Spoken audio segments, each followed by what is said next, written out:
You're listening to the VRverse, a virtual reality podcast where two friends talk all things VR. Now, let's join your hosts, the VR Realm and Dr. Oculus. But hello, everyone. Welcome to episode 34. Yeah. Oh, okay. Welcome to episode 34, the VRverse. This month we've got lovely co-host Dr. Oculus back. We've got rid of the interlopers from Cross-Button. We shooed them out the door. And we've also brought in Book as the special guest for this month. Hello. I feel like I should be seeing a Swedish person in the corner. Because it feels like old times. Hello. It would be maybe one day we could probably have like a super duper special one-off 20-minute reunion show. I don't know. I'll be down for that. It'd be interesting anyways. Yeah. But thank you for asking me to come on. Much appreciated. And shout out to the folks from Cross-Button for filling in for me last month. I appreciate you stepping in. I was going to actually try and do the podcast, but I ended up in prison, so I kind of couldn't. Yeah. What was funny, like I messaged him, said, right, I'm gonna pick a subject, we're gonna talk about it, and we talked about it for about 2 minutes, and then just went off on a tangent. Aren't those the best conversations, though? Yeah. Because we used to do that.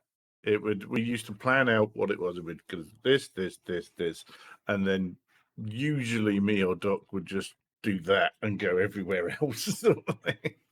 Yeah, I was big fans of tangential conversation. I don't know. I'm a rule breaker. I am the doctor.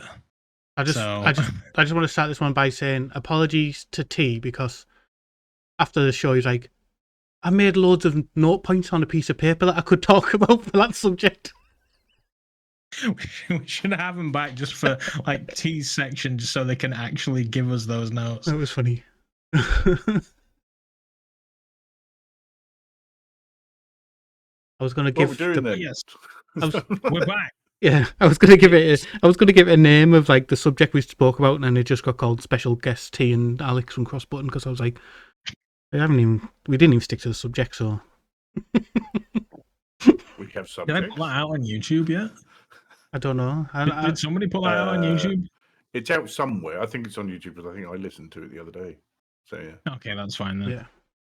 And I tend to use YouTube to listen to my podcast these days. So yeah, probably. If you want to introduce, I mean, I know most people will probably know you from the VR Souls Day, but you just want to give yourself a little introduction. Hello. Bug3131, which is the channel. If you want to go and have a look at this, I saw your thumbnail for this, or the thing that you put up, and it had underneath content creator. And I'm kind of like, not for a while, to be fair. And it kind of feels like I haven't really done that much, but I still very much am part of the VR community. And yeah, I think that's pretty much it. But yeah, we used to do lots of live streams with VR. We still play a lot of VR, still hang out with people, still try and keep, find out what's going on in the world of VR and that sort of stuff, and just find it interesting. I can update it further when it's about. I'll just put VR enthusiast. Well, yes, but we'll discuss that later. So. Yeah, yes and no, yeah. So yeah, you can find them over on the YouTubes and of course on Twitch at Bug3131. Yeah. Which is the thing that I'm shouting out as we speak. But yes. And Twitter, meanwhile, obviously. Or X, whatever you want to call it. If you want to ask me a question, that's probably the best place to get hold of me. I would never shout out your Twitter. I'm not sure if you've used to really had much chance to play games. I would like to say I did, but are we talking this week or this year? This month, like normal? I know you're not normally on. So I have actually. I played Batman. So Batman Arkham Shadow. I've been playing that on the Quest. really like it. I think they've done a fantastic job of taking. So I've played all the flat Arkham games. Yeah. I really like them, and I think they've done a really good job of transferring those mechanics to a VR medium. Yeah. I was quite impressed because I was like, is it really going to be like a big open, game like that? Is it going to have the free flow combat? Is it going to have the Predator missions? And it's like, oh, it does. And it has the unlockables as well, so that you can do all the special moves and that sort of stuff. Yeah. And it's really comfortable to play as well, which is something I was surprised at. And it does feel like, oh, now we're pushing the Quest. Yeah. Big time, yeah. I was worried it was going to be maybe a slightly more in-depth version of what we got on the PC and the PlayStation. Yeah. Where it was Batman in environment, but maybe not so much like an Arkham game or something like that. Or if it was a fighting game, it would be a bit more like Horizon, where it was like, this is the part where you climb. Go climb now. Okay, now bow and arrow a thing. Well done. Oh, well, Batarang a thing. Okay, now do this 3-move combination and you've defeated an enemy. But no, it's just Batman. It's just straight up Batman, except I am Batman. And they do some really nice things in the way that they set the scene and stuff. Like, I think the first time that you're actually Batman in the suit, they've set up the environment in a way that right in front of you on the floor is the shadow of Batman, so you can see the pointy ears and the cape. And it was kind of, okay, that's smart, because you immediately see that and go, I'm Batman, sort of thing. And it was. I thought that was a really clever thing to do. Like I said, I'm not really like big on comic books and stuff like that, but like I've never geeked out so much. And when it first tells you to glide and you create the shadow as you're gliding down, I was like, oh my god. Oh, my one, it was the combat, and it's when you first do the cape stun. Oh yeah. Because originally you're just throwing, you're throwing punches in where it's telling you to throw them and that. But when you first do the cape stun and you grab your cape and swing it in front of you to stun someone, and I literally just started, because I remember doing that in the game. Yeah. And it was kind of like, oh, okay. And then I think in like the next fight, I was like, wait a minute. I've got batarangs. Can I use those while I'm fighting? Like, yes, I can. I can rip them off my chest and throw them at the people to stun them and carry on that way. Yeah. So it was kind of like, now we can start to combine the different ways of fighting that we could in the original, but in a VR thing. And I've seen some people talk about it. They kind of feel like some of the combat feels like mini games, because you're told where to hit and which direction to hit. But for me, it feels like Until You Fall, but with a story. Yeah. And I really liked Until You Fall. Yeah, that makes sense. I've never whacked my hands together so much as when I've got one pinned and trying to get those 5 punches in before somebody else hits me. Oh, yeah. I've hit my controls together as well, my hands, because the controls only have rings on anymore. I've hit my hands so many times together. But it's like they've even like the way they, like I say, they've transferred the mechanic, like with the guy that's armored and you have to stun him with the cape. Yeah. When you play on flat screen, the way it's done is you stun and then you hit the punch button, then he goes with his punches.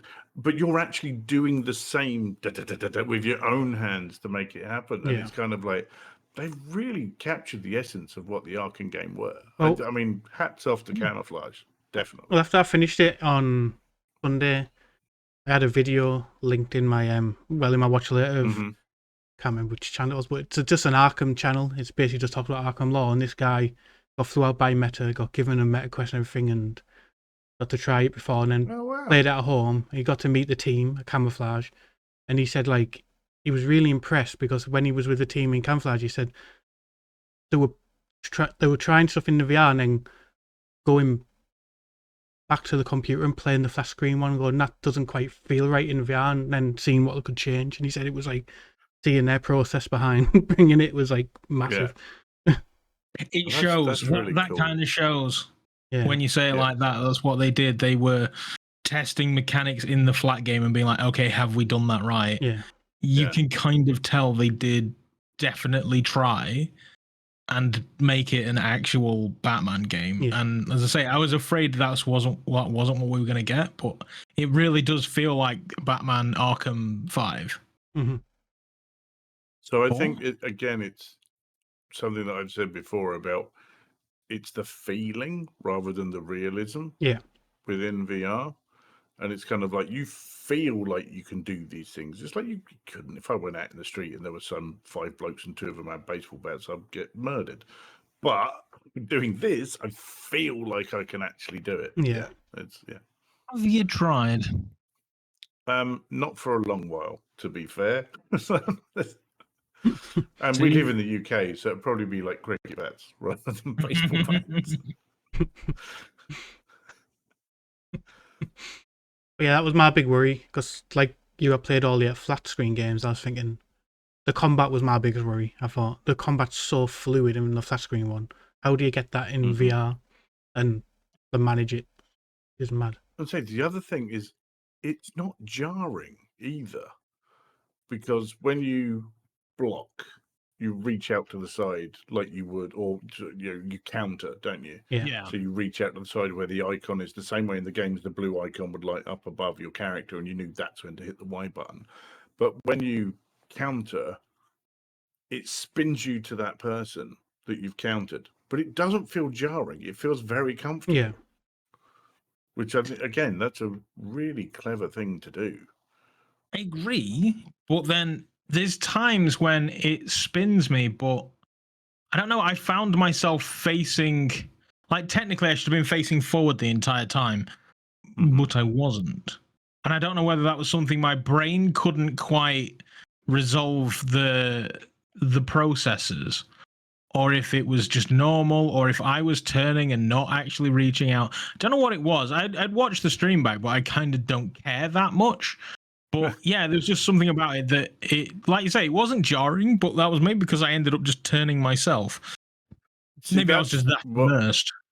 That's what I was wondering. I'm wondering if you're turning yourself as well, because I found myself doing that a lot in the combat sections, physically turning to face the opponent rather than using the sticks to twitch, spin round and that sort of stuff. But I and it's quite a workout.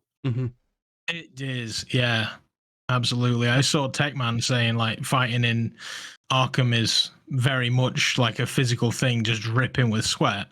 That said, he did also play the game in a rubber gimp suit, so maybe that had something to do with it. Possibly. And it's not going to help. Yeah, it's certainly not going to do him any favors.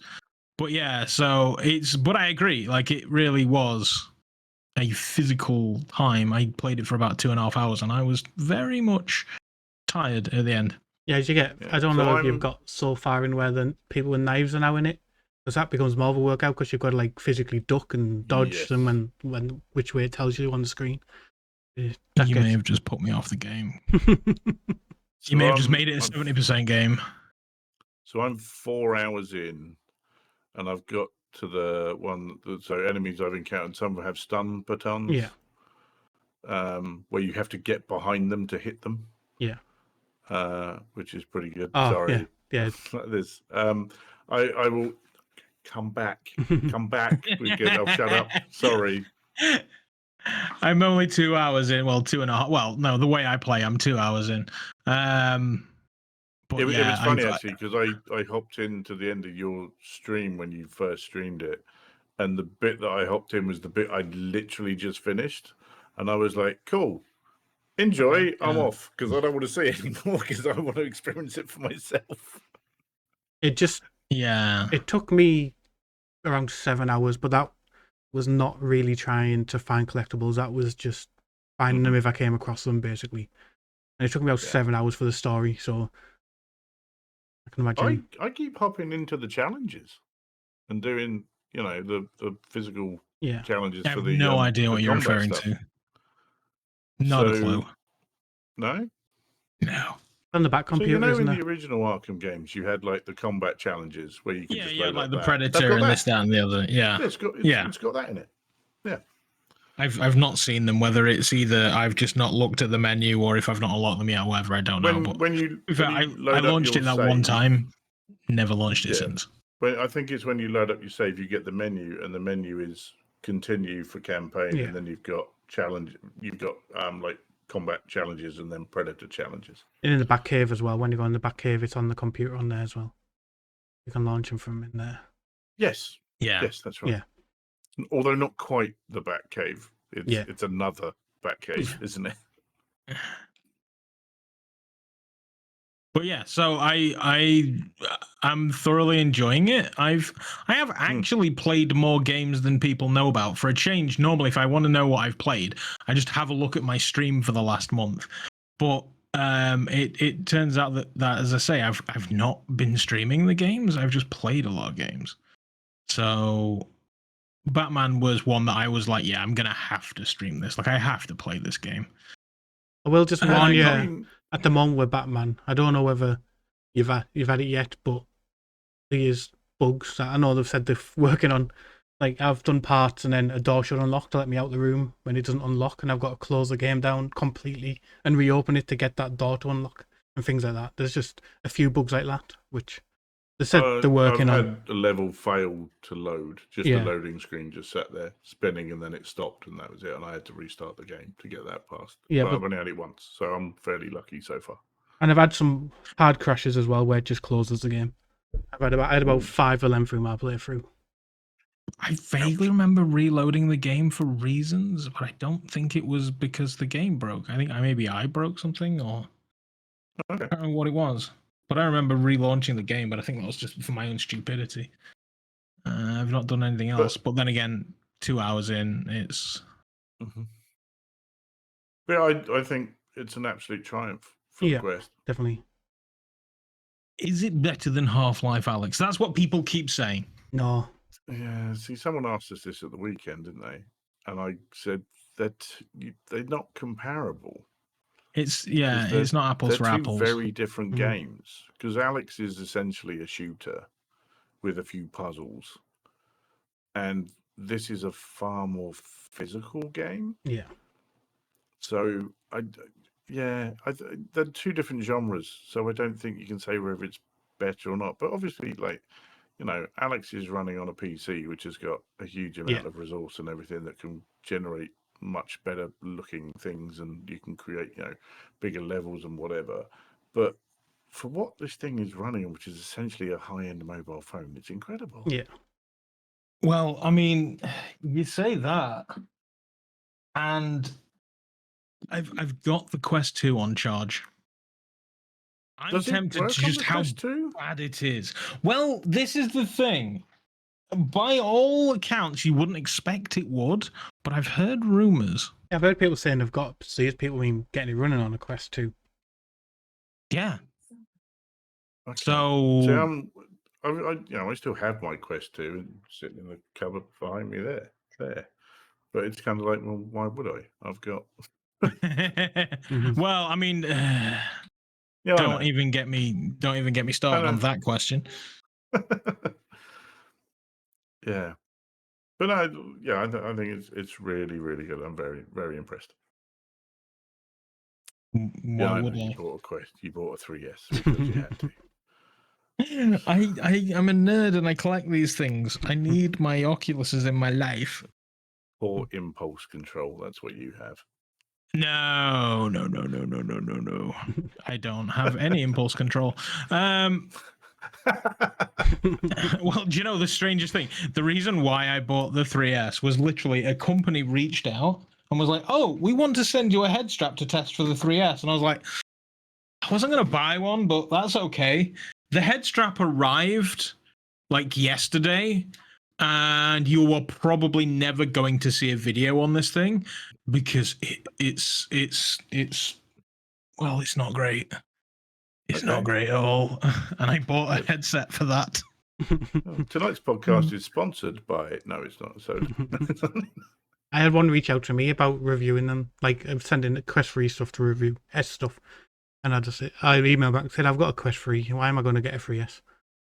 I mean, if you could review it, you just like if it's a head strap, you literally just need a drill and just put a hole where the headphone jack is, and it will fit.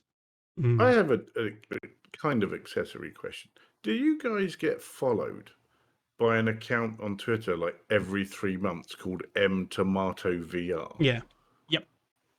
Who seem to be some company that are trying to get people to try their accessories. But it's like every 3 months a new account. They've actually messaged me though on one of name. they messaged me on one of them saying, "Would you be interested?" And I replied back, "Yeah." And then 3 And then months, nothing. Messaged me a bunch. yeah, and then 3 months down the line, they started following me again. I thought, "Hold on, you've messaged me." Yeah. That's exactly what I've had that conversation. I was like, yeah, sure, I'll review your stuff. Let me know what the deal is. Here's what you would need to do to get in touch with me. And then all of a sudden nothing happens, and then they're following me, and I'm like, well, what's going on here? And then I think it was Tigress that said, like, out of curiosity, guys, why are you following these fucks? And I was like, oh, I don't follow them. God no. No, I was following them at the time because when I started the conversation, I was like, "Oh yeah, I'll follow you, and then I'll know when your products come out, so I can prod you if I have to." And then they just kept following and unfollowing and following and unfollowing, and I was like, "That's a good point. Why am I following them? Like the business relationship has broken down, and this seems just shady as hell." Yeah. So I unfollowed them. Yeah. I just unfollowed them. I don't know whether you've. Have good, it's not just me then, is what I'm glad. No. The entire community, but all they're doing is just burning any bridges they build because they're not actually doing anything. Well, no. It's just weird. I don't know if you've tried like the new Kiwi Halo strap. It's terrible. I didn't.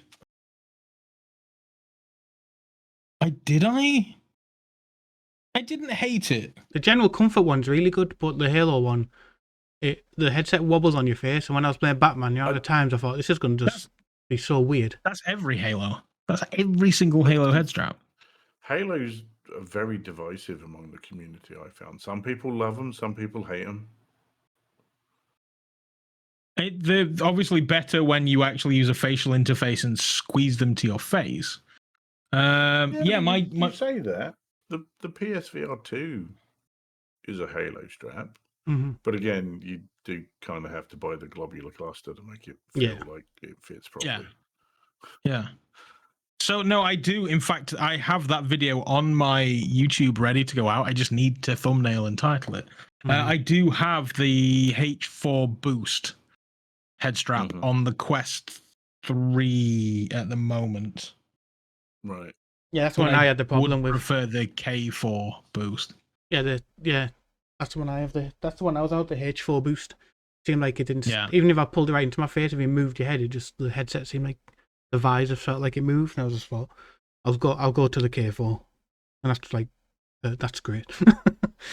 Yeah, I've not done a lot of I did literally play Batman in it, and that was fine. That said, I am also using the globular cluster facial interface, which might stick out more than the Meta one. I don't know. I've got the Zyber strap for the Quest 3. That's really comfortable. Sure, I'll take your I've got like a pile of them. I managed to clear out the Quest 2 collection mostly, but now the Quest 3 collection is growing. It's a good problem to have. This is a first world problem, but this is why if ever anybody's like, I've bought a headset or I need a strap, I'm like, okay, brilliant. Here's a selection. Please make use of these. Yeah. Anytime I sell a headset to anybody, I'm like, and here's a bunch of accessories. It's like my Quest 2 still has my Vive Elite strap on it. Wow. I noticed that. Yeah, to the point that I don't even know where the original strap for it is. I think I might have just thrown it away. Which means if I ever want to sell my Quest 2, someone's getting a nice audio strap with it. I mean, you could just cut up a pair of underwear. It's essentially the same thing. Yeah, just buy a jock strap. Yeah. That's what it felt like. Yeah. So conclusions then. Batman, greatest thing to ever grace a mobile VR headset. Definitely. That's fairly much a given at this point, I think. Holy VR game, Batman. Yeah, Yeah, I'm really like it. I'm 2 hours in, but I'm still willing to declare. Because the thing about it is that I watched some of the video back, and I was like, "This is a mobile headset." Mm-hmm.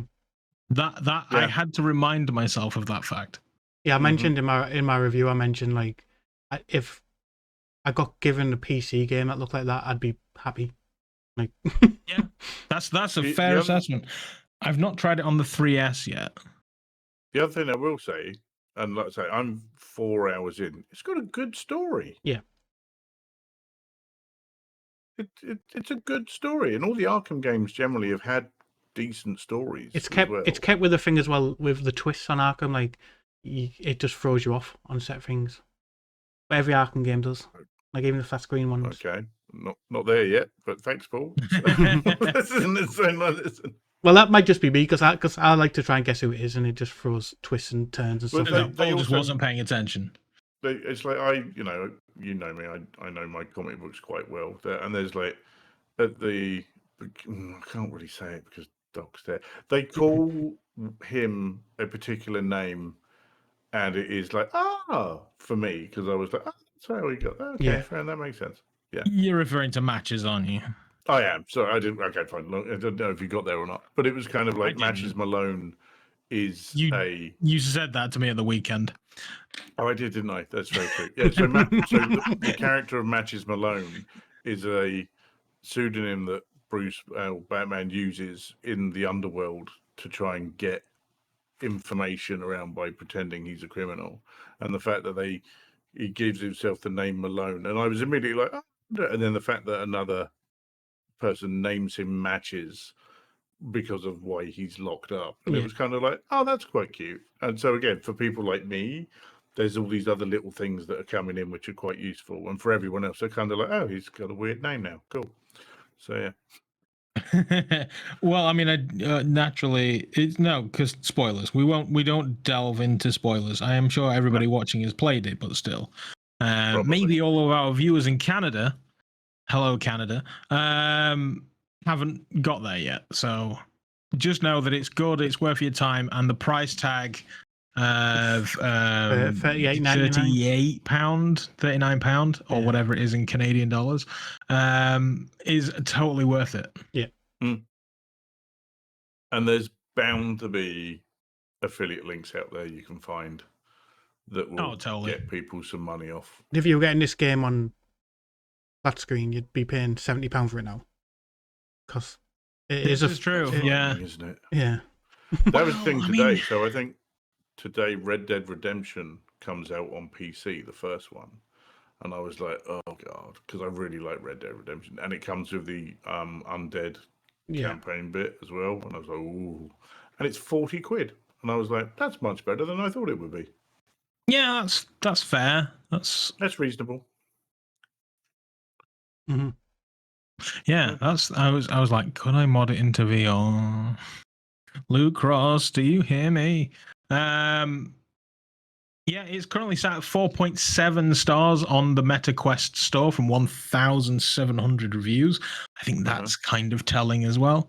And it's one of the things for me that if I was saying in a video that you may one day see, if you own a Quest 2 and you want to play Batman, if you're going to play Batman, if you sell your Quest 2 on eBay, it basically makes the 3S about £50.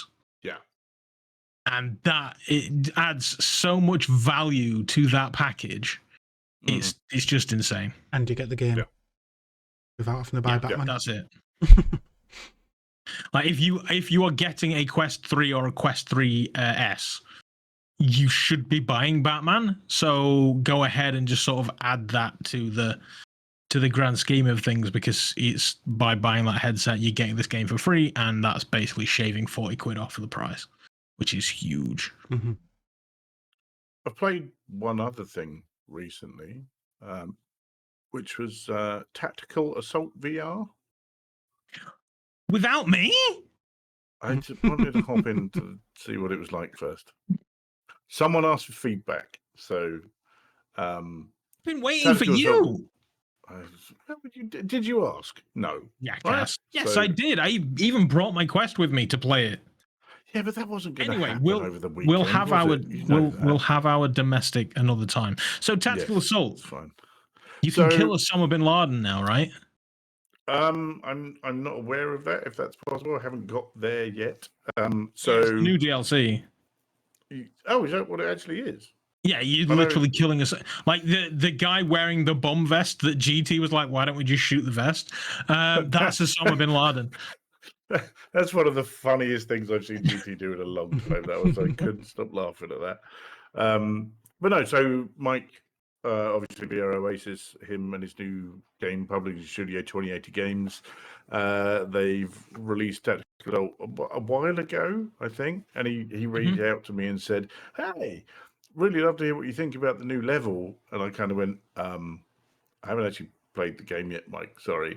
And he was like, "What do you want it on?" And so he gave me, do you want a Steam or a Quest code? So I took a Steam code, and fired it up, and it's basically, I don't know if you guys remember like Rainbow Six games where you had the terrorist hunt, which is basically it's you and someone else or on your own, and there are terrorists in an area, and you have to go and clear it out, basically. And it's honestly really good.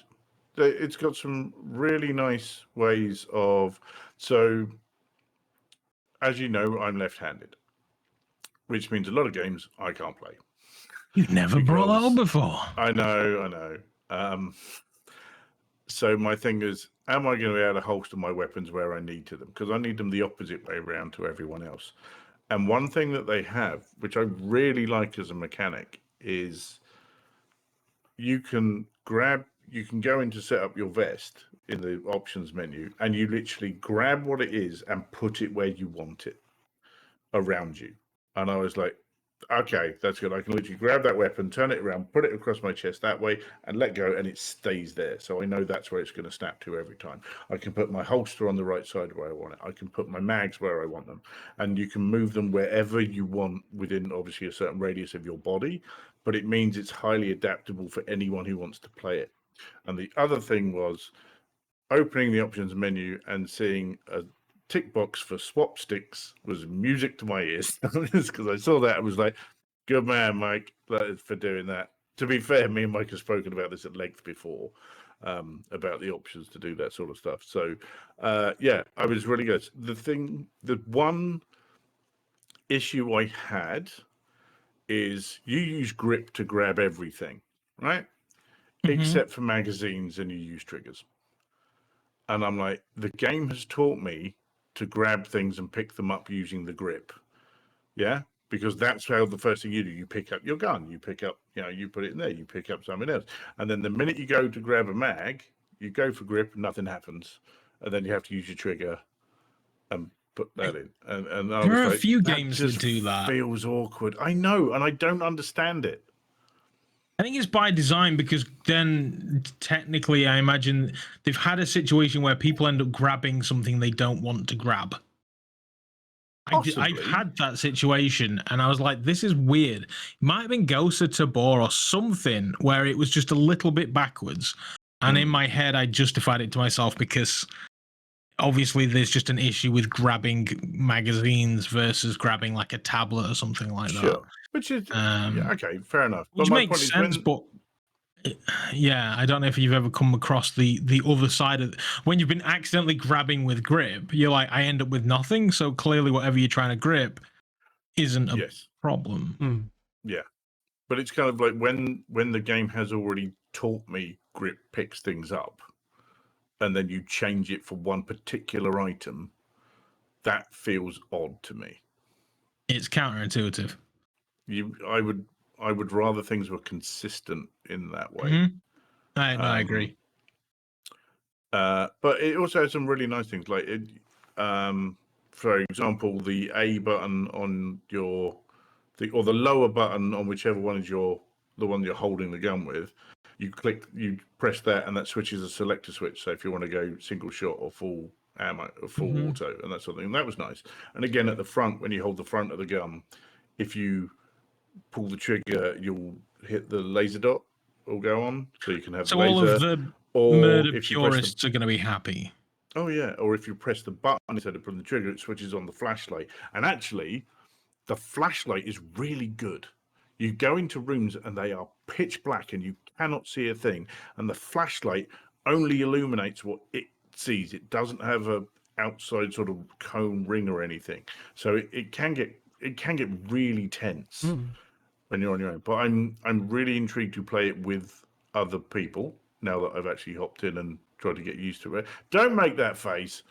No, because I want to hop in and just get to learn the mechanics first, and then okay, now I can get in and go and do it with other people. That was what I wanted. Or maybe he'll play with you. Have you played it, Paul, or no? No, I haven't. This No, I on haven't. your radar? I haven't played it. I've seen people. I watched Southpaw play it quite a bit. So Yeah. So I think it's been out for a while. It's in early access now. They've just released a new Hammerfire update, I think is what they've got coming. I think that's out today, actually. Thinking about it, Tuesday the 29th. Yes, it's out today, which is the Hammerfire update.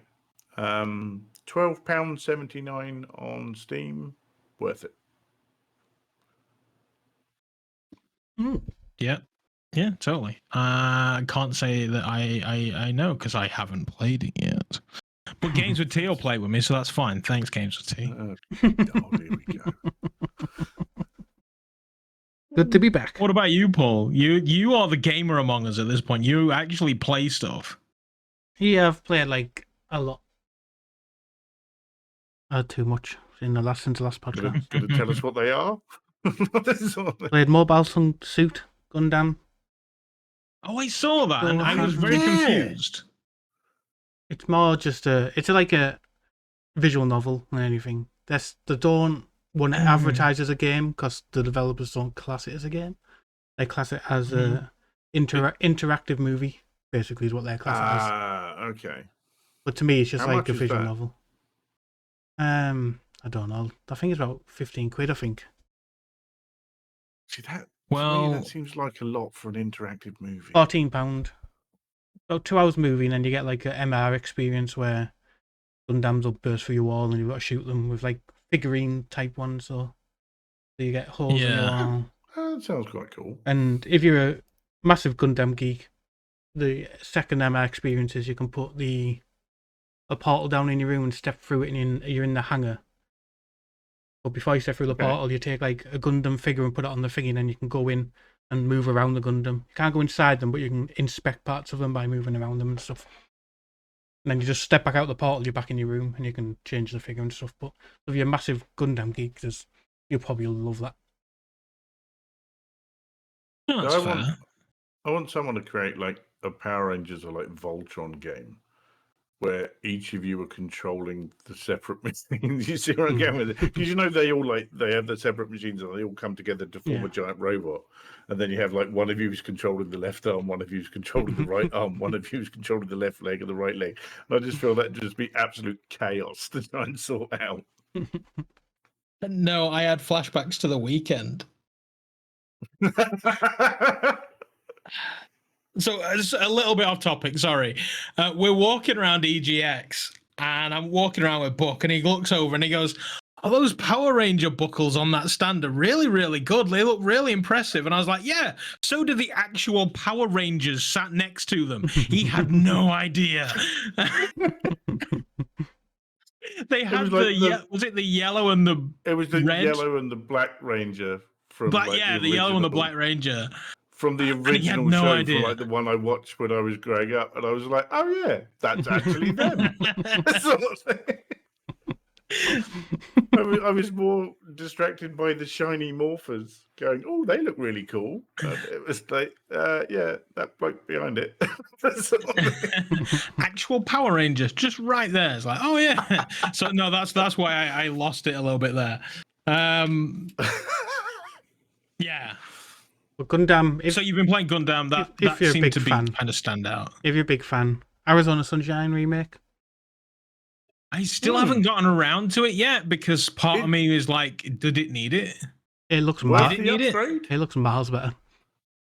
Yeah. Because my thing was I played Arizona Sunshine 2 on the PSVR, And I was like, I saw some really great screenshots of this. Where's that game? Yeah, I thought it looked 'Cause it fantastic on didn't- PSVR 2. The second one was a massive upgrade to the first one. It didn't visually impress me. To me, I was like, this looks just like the first one. Because you and So I did the whole first one together. we did. What I'd recommend doing is look on YouTube. There's plenty of like side by sides of the first one and the Thing second is, and the rebit and the like I remake. say, all of the images I saw of 2, what I saw in the headset didn't seem to marry up to that. But I only played the PSVR. I have the Quest version. However, the Quest version is cross-buy, which means I have the PC version. Except I can't seem to get the PC version working. I logged a ticket, but I never heard anything back. And quite frankly, I was just like, screw it. Because I wanted to see if the PC version wowed me like the screenshots did, but I just never got it working. So that's when I was just like, I don't know if the first one needs the upgrade. The Quest definitely could do with an upgrade version. Absolutely. The Quest version was very, very basic, but PC version I remember being quite impressive, and I didn't think it needed it, but it also added like the melee mechanic. Yeah. Am I right in thinking that you can just pay if you've got the original? Yes, you can just pay like for a 10 the quid upgrade. Yeah, okay, like a £10 upgrade. Yeah, I'm like, do I need it? I kind of want it, but at the same time, like you, I'm just like, But I do have a friend who's never played it, but does own the original. I think I gave him a humble key or something for the deluxe edition. Yeah. So I was just like, right, when the remake comes out, we'll both get that and we'll play through it. So I'll play through it, and like most games, if anybody says, "Do you want to play this?" the answer will usually be yes, even if it's like shooting or sports. I'll play them. $8.99. I'm not in a rush. The upgrade is $8.99. Yeah. Yeah, it was $10, wasn't it, when they advertised it? Yeah. That was it. Yeah. Not bad. And then I've played Metamorphosis on the Quest. Just ignore that one. Okay, fair enough. What? Just out of interest, what is it? Because I don't know that one. It's based on it's loosely based on the book, The Metamorphosis. So you're the human that turns into like a bug, and you've got to try and get back to full size to help your friend, basically, who's got a case against him. It's terrible. I fell through the world all the time. There was no collision, so you have to climb stuff as this bug, and you could just pull yourself into the book and fall through the world every time. There's no blocker on the walls or anything. It's like a really bad part. Yeah. Actually, I know one thing you that's not have great. played, Paul. I know there's one thing Paul has played that I haven't, and I'm really intrigued to see if it is actually any good, which is Band Space. Oh, it's so fun. I think you need people in it with you, but it's so fun. I was going to play this with other people, but every time I ask them, they've not gotten around to it yet. And because they're a bit meta linked, they get other games and they're like, I've not got around to it, So I was going to ask, did anybody actually want to start a band? And then when I saw you'd reviewed it quite well, I think we should totally play Band Space. So I've got the game and I was going to just play it solo. Right. I'm buying it now. We're going to play it. I'll buy it now. Okay. It's fine. Okay, fair enough. I've got it on Quest, if that makes a difference. It's cosplay. You just use a room code, so it is crossplay. Cool. Yeah. I'm buying it on Steam. It's fine. Yeah, it I played is it on currently Steam. £12.79 on Steam. Which is a bargain, really, for what it is. And the devs are currently also working on trying to get the mod support to work with online, because I was going to say mod is for single player at the moment, isn't it? But once they get the time and the funding essentially to devote to making that a thing, they're on about adding multiplayer support for mods as well, right? Yeah. So what's really interesting about it is, which I thought a nice touch, but could all get frustrating for some, is each instrument's got its own difficulty for the song. Mm-hmm. So when you're thinking bass guitar, like when you're playing slap of the bass, when you're playing multiplayer, I could be playing the song on easy and someone could be playing it on expert plus on a different instrument, because I think that was the same on. No, it wasn't on the same on Rock Band. No, you just picked. Because that you all got the same difficulty, yeah. Yeah. But it's still good to know. I played a lot of like Rock Band Yeah, and so did Guitar I. Hero when you had the plastic guitar. And I've still got I had the full drum kit as well for Rock Band. Yeah. I've got my Like- Guitar I Hero never did downstairs. guitar. I've got my Guitar Hero downstairs for PS2 still, and all the PS2 games. I think It's still downstairs I in think my I've living actually got. I think I've got the guitar in this cupboard. room. I Um, came very close last week to buying a PS3 and DJ Hero again. Mm. I have an Xbox 360 and DJ Hero. That's the reason why I have the guitar in this cupboard, because I had the Guitar Hero 1 and 2, I think, and DJ Hero. That was the Hero bandy games I bought. I never got Rock Band, never got the drum kit or anything like that. I literally just Lego had Rock DJ Band. Hero. Was incredible. Yeah, Ghostbusters on Lego Lego. Rock Band had the best song collection out of all of those games. I mean, they will make a Lego game out of everything, won't they? Oh, yeah.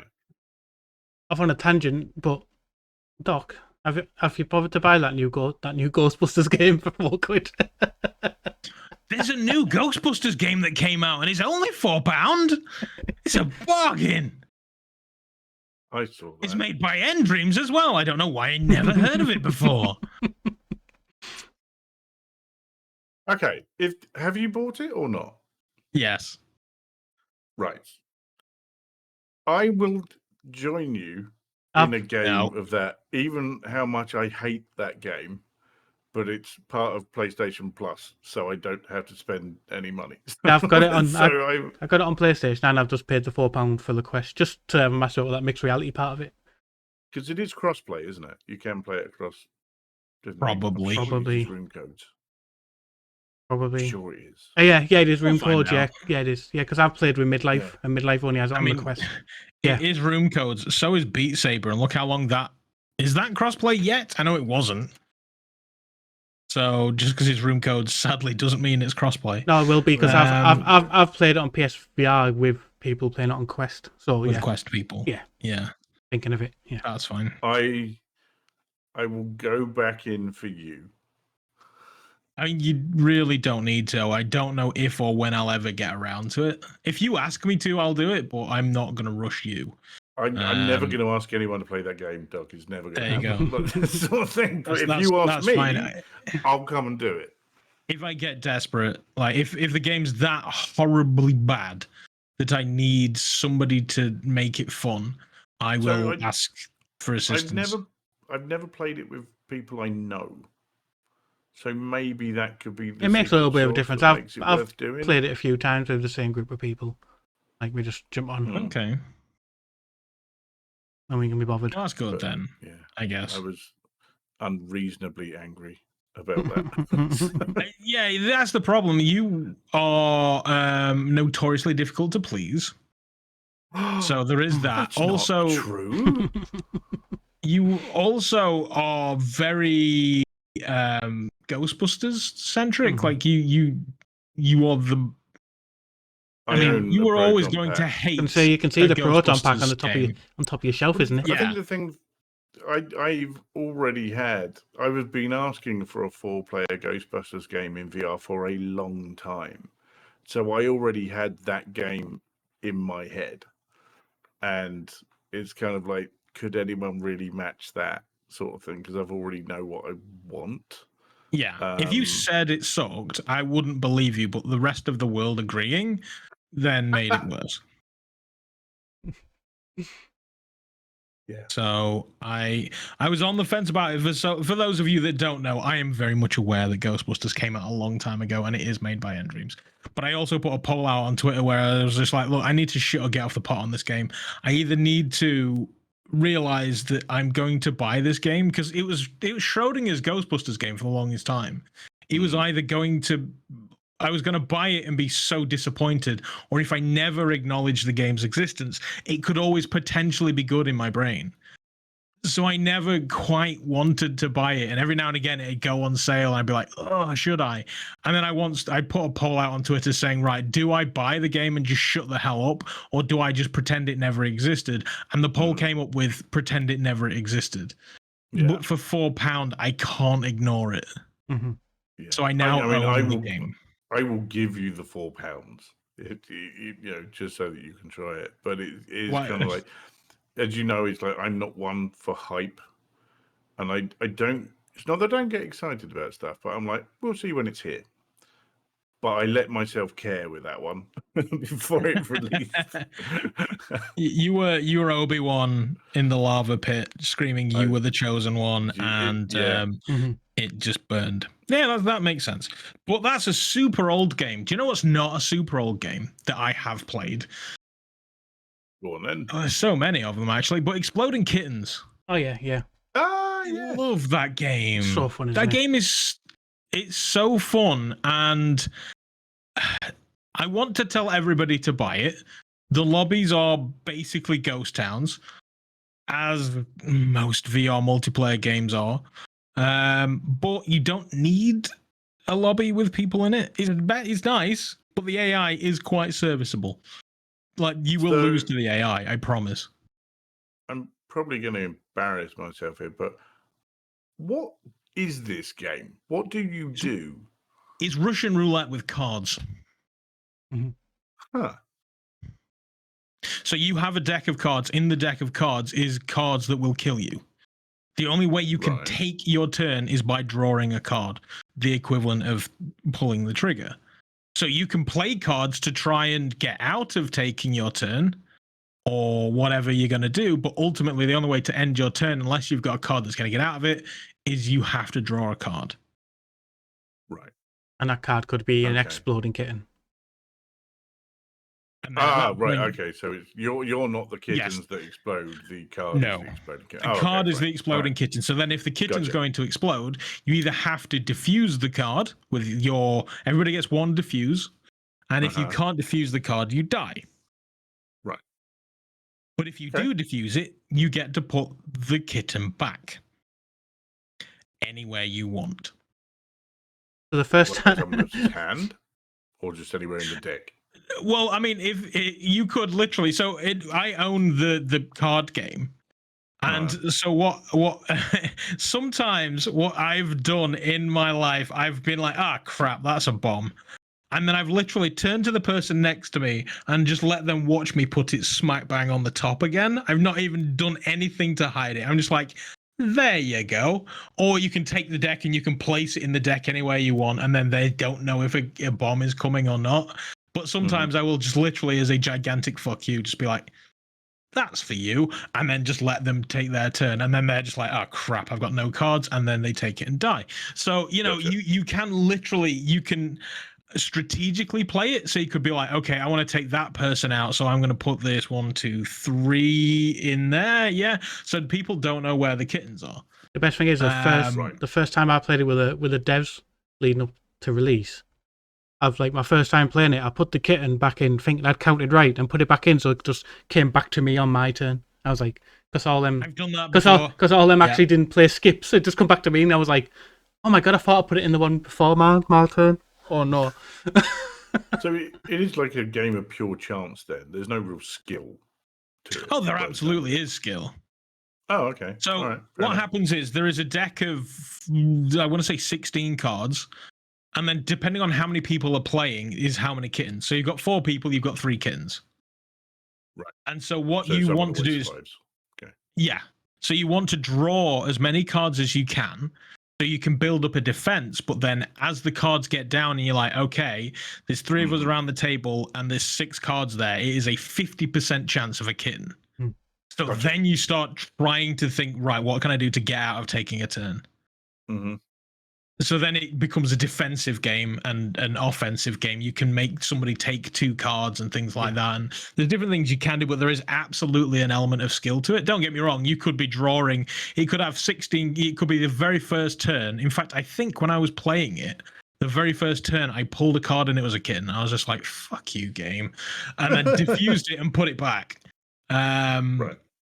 I think there's one game. So yeah, there is an element of chance. There's one game we all had the swatter cards, so you can hit in it. Makes them pick 2, doesn't it? It moves on. You pick it, you send. There is an attack card, yeah. Yeah, an attack, which is like a fly swatter. And I think when I was playing it with Midlife and Scottish and them, I think like all of us had a swatter, so we were all just using it. Like, so it landed on this poor kid who joined our table in the spare space, and he had like 8 goals or something. You have to take 8 things, and we were like, get in. And you also have a nope card. Yeah. So if anybody's like, "Oh, I'm going to make you pick up 2," you're just like, "Nope." Yeah. And you can nope not just your own cards played. You can play a nope at any point in time, so you can save somebody from doing a thing. But that yeah, sounds this quite good for me because it's like really I good. quite like card games and Yeah. stuff like that. And like those sort of the board games that you have to really spend like 4 hours setting up or whatever.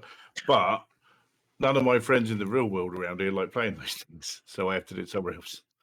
So I actually tried to teach you to play this in Tabletop Sim. I don't think we did this one. No, you got annoyed and left. I think that wasn't the game. I think that was Tabletop Sim itself and just the jank in VR. And I was like, I can't. Yeah, exactly. You got annoyed at the controls and was like, I cannot deal with this. Yeah.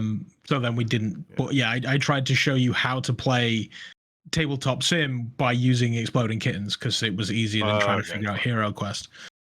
Fair enough. But yeah, it's a great game. It is really is. And if you have a Netflix subscription, you can actually get the mobile version of that for free. So if you want to try it out yourself, Netflix games. Netflix has games. Yeah. So you can get it on your phone for free. Netflix had a AAA game studio that they shut down recently. That doesn't shock me. Yeah.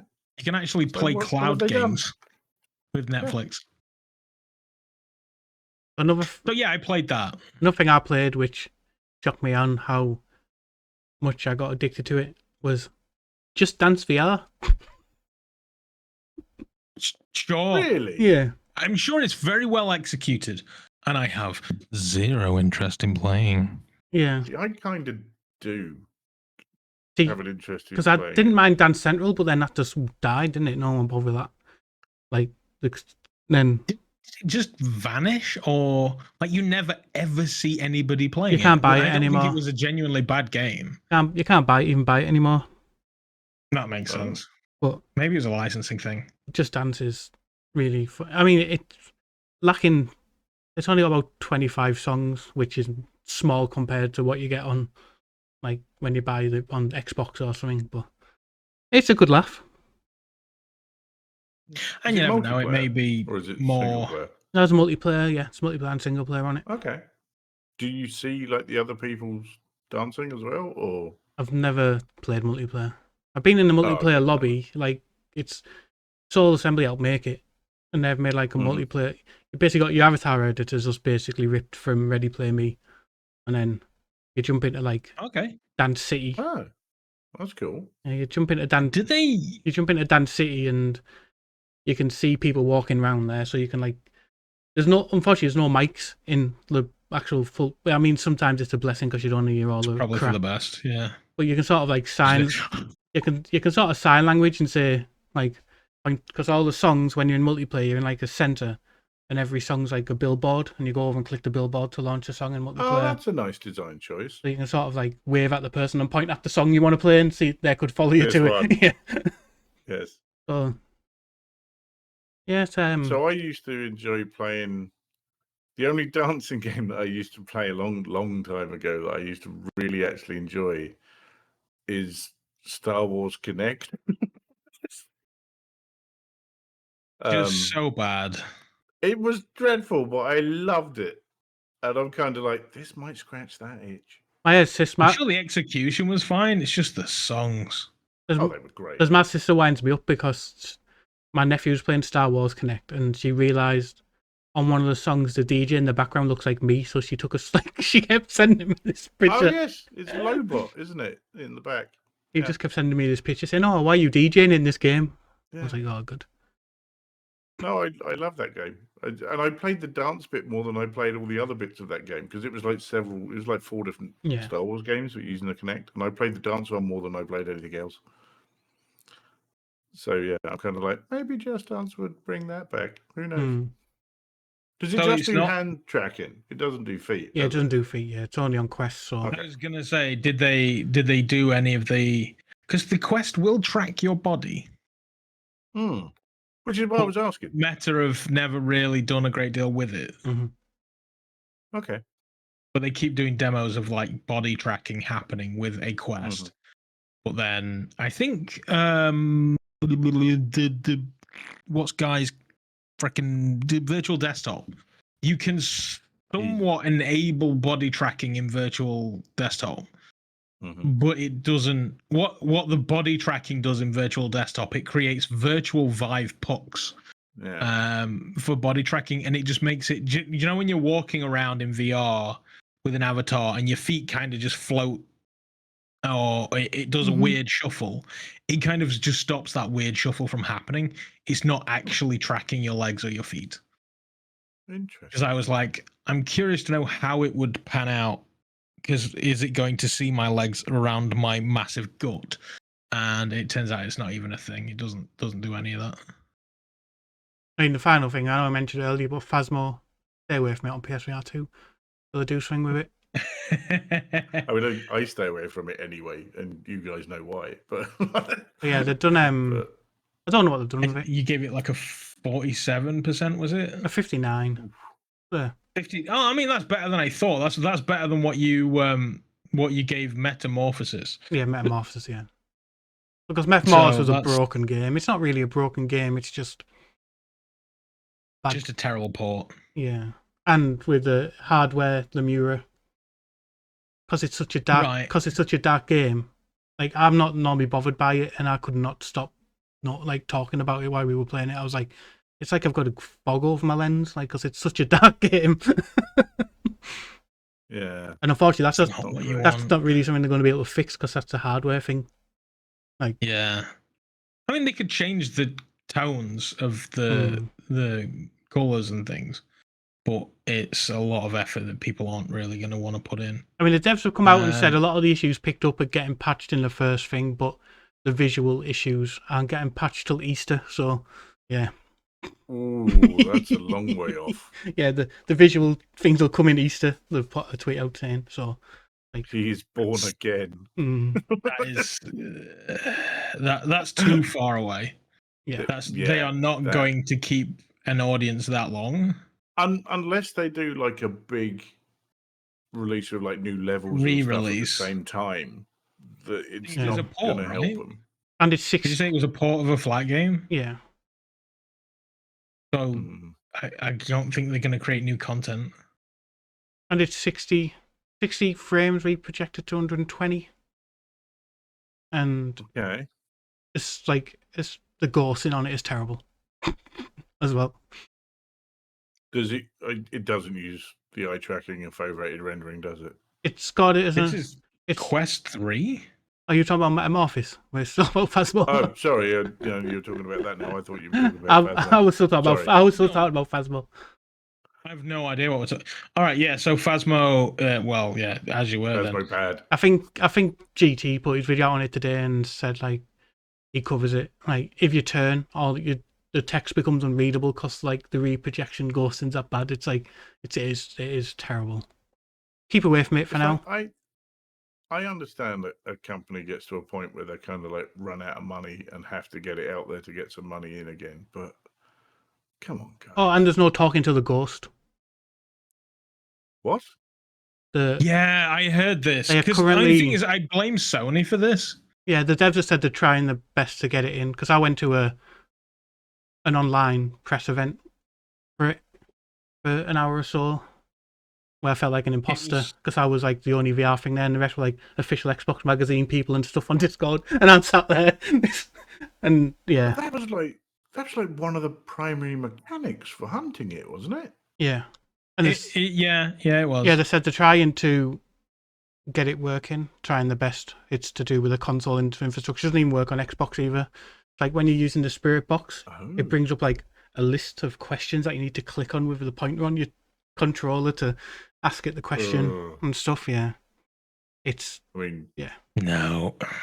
That means you can't go in and say the name of the ghost when it likes you. That sort of attacks. You can't go in and do that. Which is a letdown for me. Yeah, I mean that's what I remember when we all played. Is Paul just running into rooms screaming, "Mary, Mary, Mary!"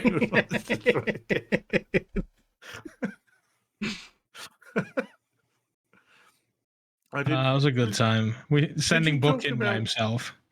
Have you talked about like the demos that were on Next Fest? last time? Or didn't even play them. not? I didn't even play any this time round. So I No, I played haven't. 2 VR demos that were there. If you want to Yeah. hear about those, Yeah.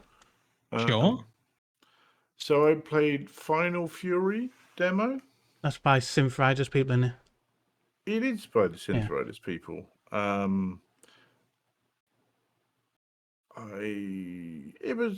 It's very polished, as you would expect from them in the way that it's done. Mhm. It's a PvP fighter 1-on-1, so it's trying to be like the Street Fighter of VR, I guess, is what it's trying to do. Looks lovely, really nice character designs. They've only got 2 characters that you can play as the demo, so I'm interested what other ones they go through. They all have their different like special moves for what they do. You can dart around a 3D arena, so you're in like a big round arena that you can dart around and that sort of thing. Good for left or right handers. I'd agree with that. That's not a problem at all. It's like one of them to launch a fireball. You like reach both of your hands to your waist and then fire it up in front of you, which is quite a nice feeling to do. I think it would be better to play against someone than the AI.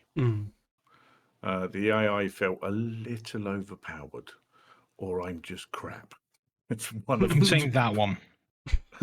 It's entirely possible.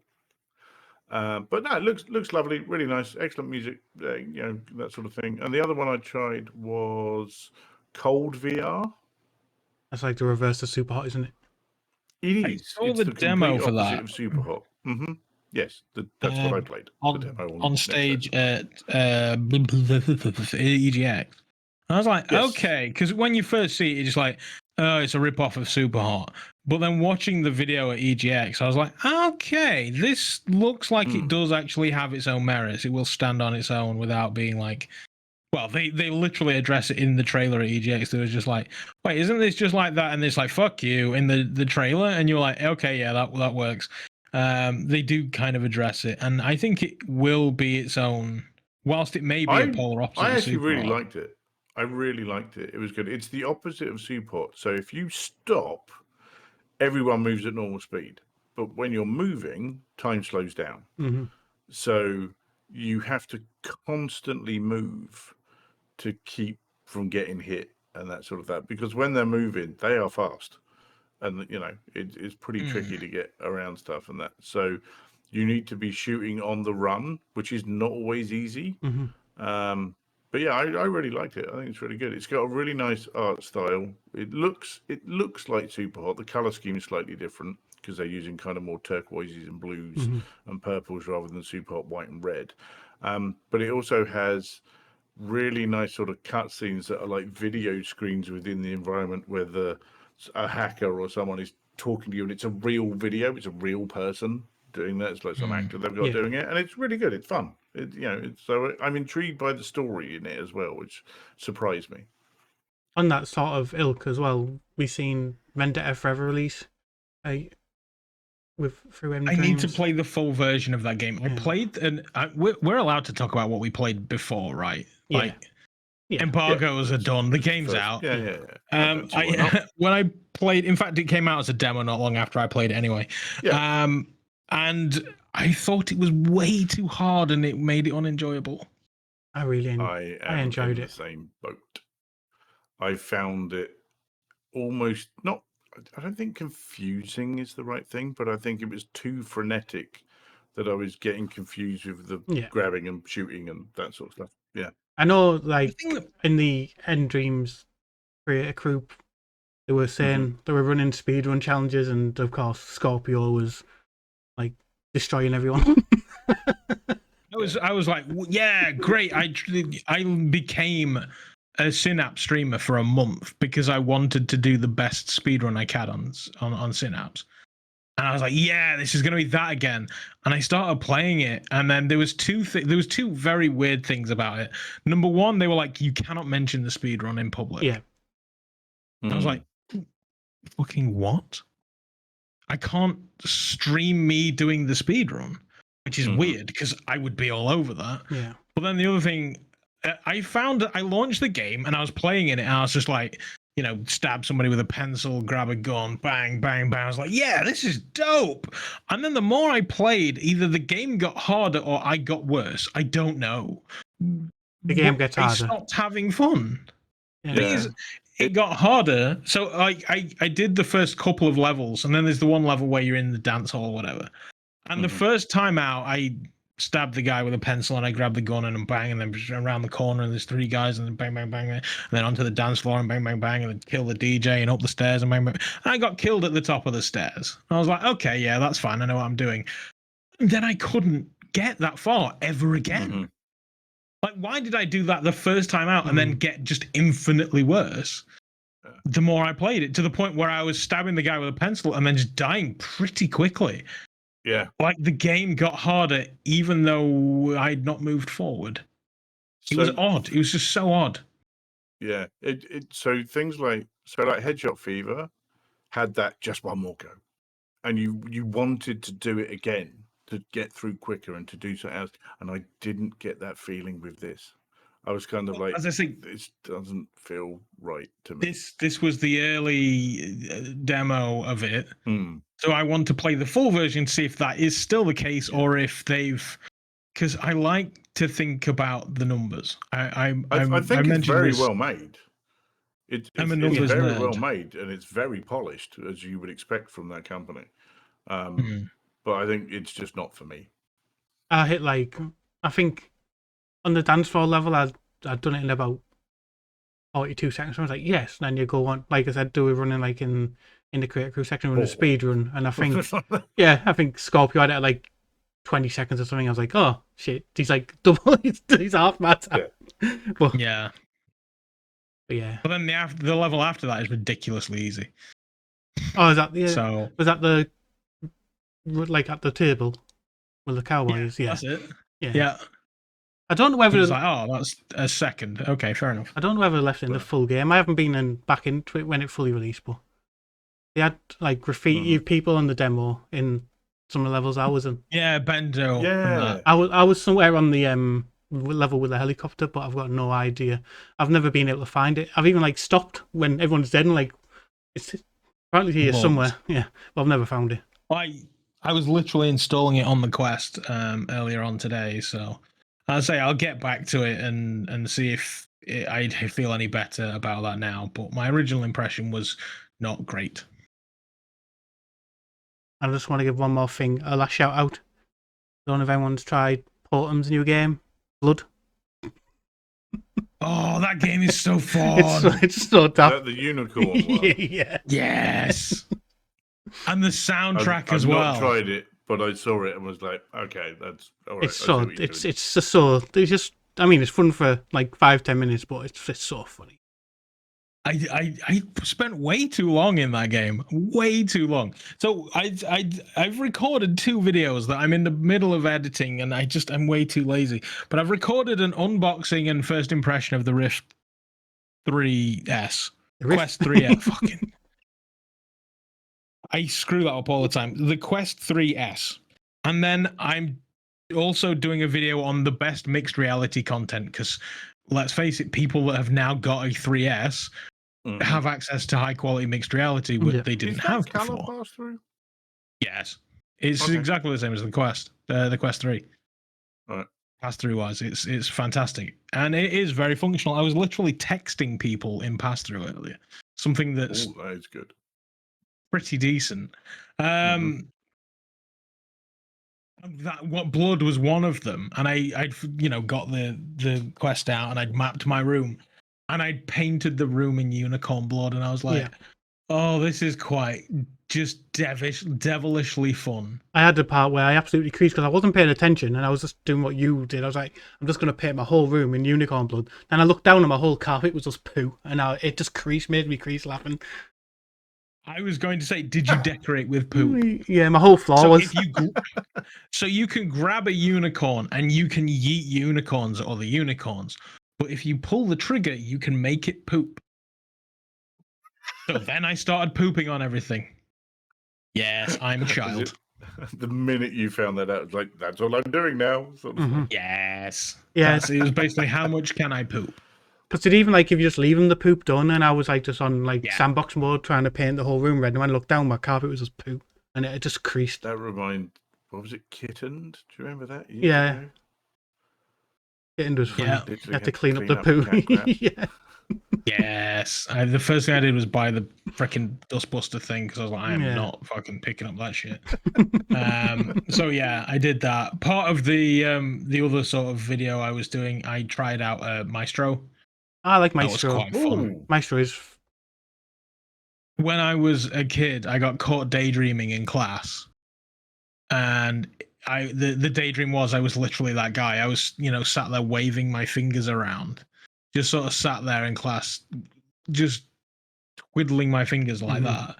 And I can now recognize, I can realize that dream and become that. And yeah, it was very, very. I've not played a great deal, but I even did I it. played enough that I was like, yeah, I dig this. I even did the hand track, and I was surprised how well the hand tracking works. Oh. I did. I grabbed a pen. The stick felt a bit off compared to the pen I was holding, which was odd. I don't know whether I was supposed to have held it like a cigarette or something between my fingers rather than like a chopstick. But Because that's other on than that- Steam as well, but it sounds like you would recommend it on the Quest for the hand is tracking. it on Steam? Yeah, I think it came out Yeah. on Steam this week. Mm. It came, Cool. it came out Then- after the Quest one.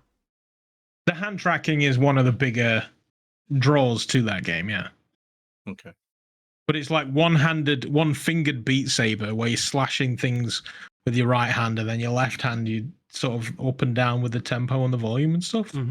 I'm pointing. Okay. Pointing if you want like the brass section to come in, you've got to like point at them and stuff as part of it, and it's just really. Yeah. And it's And you were using not- like the traditional rock band. These things are coming at you, Yeah. and you get it in time with the Yes. music and that way. Okay, cool. Right, gotcha. Graphical fidelity wise, you're not going to lose anything by getting it on a Quest No. versus a PC. I really don't think you All will. right. And it's So all that's a great music classical game. music. No, there's jazz Oh in no, there there's as well, jazz. isn't Sorry, classical and jazz. there? Yeah. Okay. It's your little French, You're your not little French directing fellow, Run DMC. little French fellow talks. He doesn't like complains when you pick jazz, doesn't he? He doesn't like it. So yeah, Hmm. that's another game that I've sort of dabbled in I've dabbled in a bunch. There is actually one that I have dabbled in, and it was because I ran into the developer at MetaConnect. So I got chatting on a couple of occasions actually with Mark Schramm, who got discussing with various things about Gravball and things like that. But he was saying, well, look, Starship Home, when you get home, tell me that you want to play this game and I'll hook you up. I'll get you the key. Hmm. So I said, yeah, sure, totally. That sounds awesome. And I'd seen a million people make a billion different videos about it. Mhm. And I really, really do. It's great way of bringing. So one of the things I found doing these are the mixed reality games you can play on your new Quest 3S video is that there are a lot of games that have mixed reality and they are experiences that you can play, but this is a mixed reality game. Hmm. That makes it stand apart from the rest of it. And it's, I mean, don't expect to be, liberating countries or anything. It is a simple puzzle game, but it's still very, very enjoyable Mhm. to play. I heard it gets better the more you get into it as well. Someone was saying as the game opens up more things that makes it more enjoyable the further through the game you Yeah. get. Is that right? Makes sense. Makes. I'm only a couple of planets deep. I don't know percentage-wise how far I am, Okay. but I actually, yeah, I had a great time. when I reviewed this, my feeling of it is this game Starship Home made me believe MR could be a thing in gaming. Oh wow. Yeah, I believe I'd buy that. Yeah. That's an accurate statement. Yeah. I mean, we've had some really impressive things like cabin, like Drop Dead the Cabin and stuff is impressive. Yeah. Mm-hmm. Home Invasion, wasn't it? Yeah. Yeah, so Home Invasion was good. Yeah, The Aspire. way Assassin's Creed Aspire 2. implemented. Do you know? Yeah. I've never played that. After the first one and that initial release of the first one that needed a massive patch, Yeah, he's laughing because he's part of the problem. After the first one, I was just like, they kind of, and the worst thing is, I think I own the pair of them. But after the first one and the travesty of the release of that, it's kind of tainted my impression of those games. It's the I've only never game actually I've tried rage it. quit on the stream.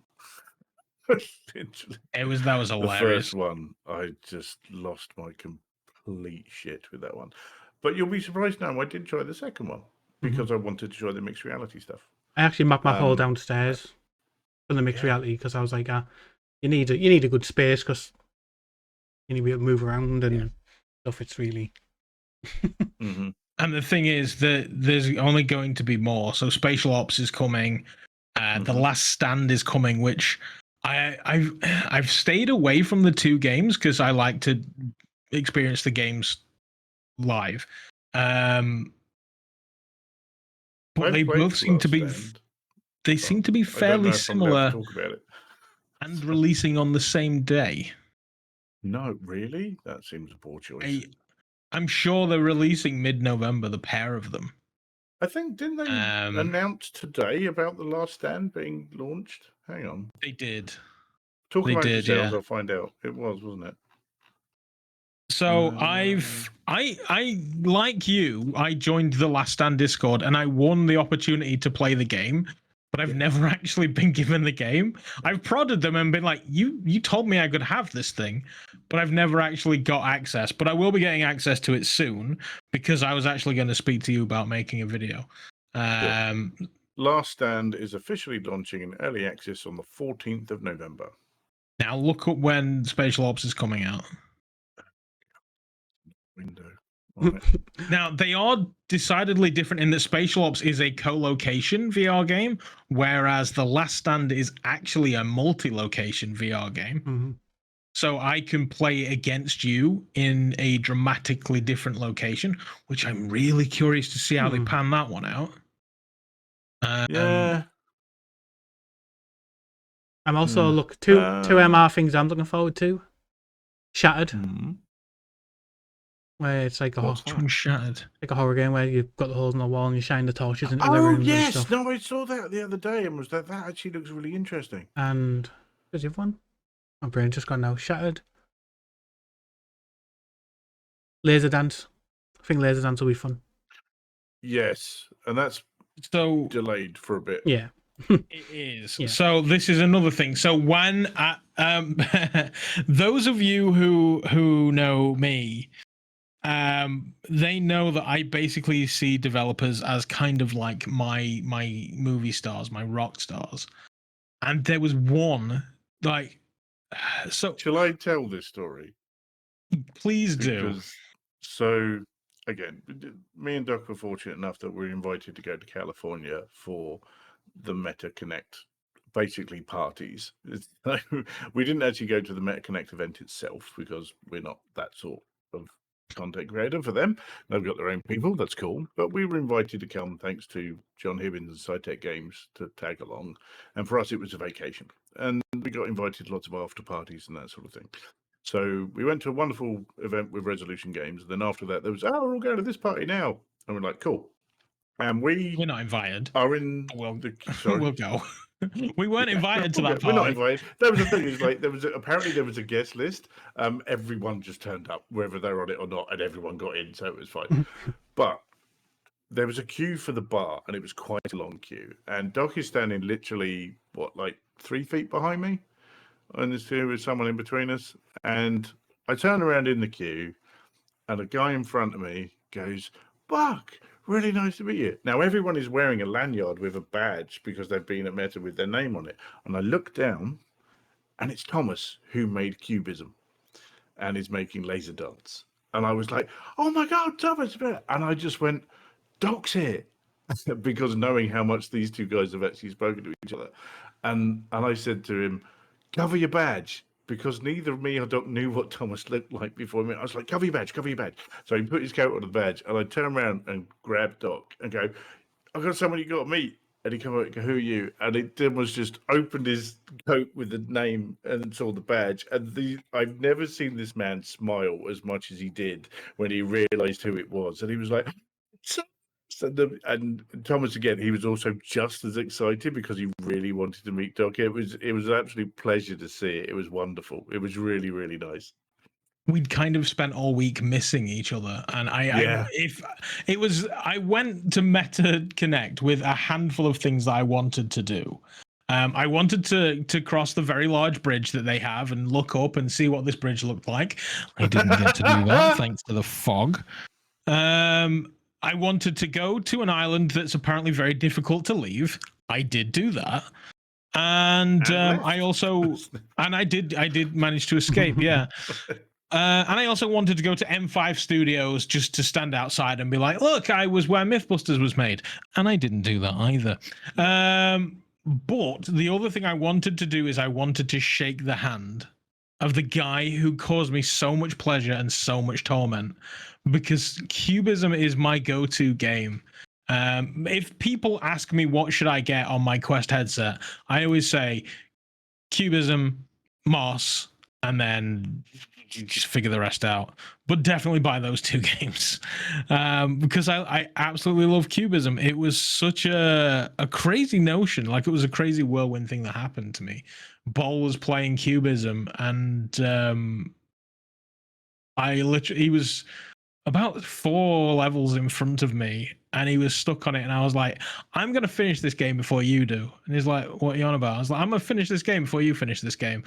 I haven't bought it yet, but I'm going to finish this game before you do. And I literally went out and bought Cubism and just went fucking nuts. And one of the motivations was, obviously, I don't know whether anybody has, you probably won't see it anyway because of the camera. I've got posters in the background. They were basically saying the first 5 people to complete Cubism would get a poster which has got all of the puzzles on one side, all of the solutions on the other side. It's a wonderful, wonderful piece of art. And so I wanted one of those posters, and I wanted to beat Bol. And I just became obsessed with it, to the point that I was just like, I would finish work and then stream for like 2 hours, and I'm just doing one puzzle. And so I did that. And so having the opportunity to meet him was just an absolute, like, it made the trip so worth it. I took very few pictures of myself. I took many pictures of everybody else, but very few pictures of myself. And when I saw him, I was like, please, may I have a picture with you, because I need to mark this. And he was like, yes, please do. So then I got the selfie it was actually at the Wave VR. Do you remember Wave VR?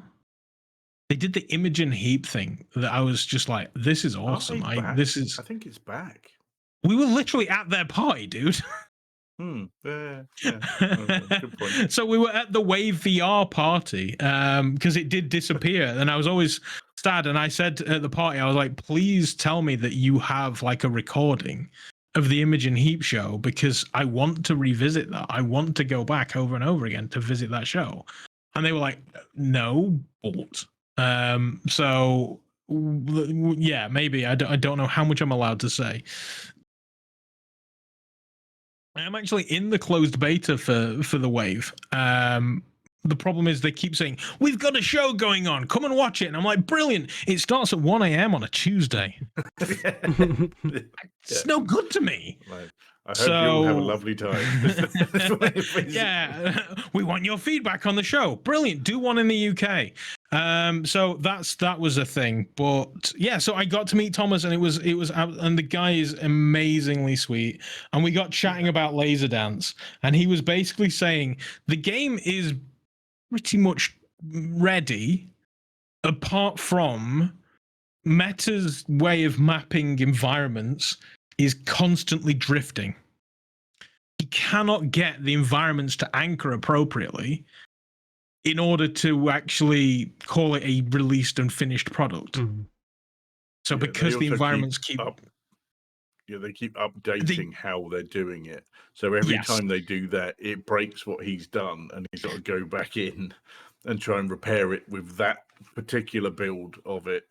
And if that doesn't work, and then he's got to wait for, and then when they do it again, it breaks again, and he's going to do it. So yeah, he's kind of made a run for his own back with it, unfortunately. But Meta just need, like, it's working. Chill out, leave it alone, so Thomas can finish the game.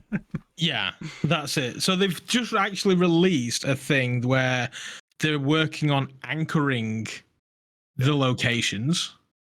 So hopefully that's something. It's one of those things where you stood there at these parties, and then a dev starts talking to another dev, and you're like, it's like the French language. It's so pretty and I love it, but I have no idea what you're saying. And so they were discussing different ways of potentially solving that problem, which I was like, okay, this sounds progressive and maybe functional. But from what I gathered, the new way they've just released of anchoring the play spaces, he's tried it and he still can't get it to do what it needs to do. So Meta just, like you say, need to chill the hell out and settle on an SDK for this environment thing, and allow him to work out the kinks and get that released, because I desperately want to play that game too. It looks. I saw Zim's Karen. We can say her name. He says it all the time. I saw Zim's wife Karen playing that game, and I was like, oh, that looks like so much fun. So yeah, I cannot wait to see that game in action. I'm very curious about how they deal with getting legs over things, because we were talking about body tracking earlier. But I think it'll be absolutely superb. It'll be great fun. So I can't wait to see that. Oh, actually, so that was one thing. Nothing that came out the blue and got me really excited. Augmented Empire from the Gear VR and the Oculus Go that's getting a Quest 3 release with MR. You can play it in non-MR as well, I found out. I thought it was just going to be MR only, but you can play it in non-MR. But it's absolutely fantastic, that game. I'm so excited. I'm jumping into it just straight away. I absolutely loved it on the Oculus Go. I was going to say the Quest Go there. No idea what you're on the Oculus Go. I probably own it. It's a proper old school VR title. Yeah, it's a bit like it's what's the strategy shooters, XCOM type thing where you can move it into a set space. Yeah. And on the grid and stuff, but it's absolutely well, I remember it being fantastic on the Oculus Go. And it just came out the blue, like it's made by tactical thing. Made by Coatsink. Made by Coatsink. Yeah. It's only just come out the blue. Do you know, we're going to release it. I haven't heard a great deal from Coatsink lately. Right? You have. Might be why. Well, they did Undercover. Is that Coatsink? Jesus. Apparently. I mean, don't know whether they published or developed, but yeah, as soon as I saw that, responsible for Undercover. I saw it on the Meta app. It was like coming soon, and I was like, huh? Then when I looked, it announced it like 3 days ago prior. It's coming out in November. It's not like just around the corner. But yeah, can't wait to go back into that. Got a good 10-hour campaign as well. So there's actually quite a few different games on here that I'm like, yeah, you didn't develop that. Onward is on here. They must have published it. Probably.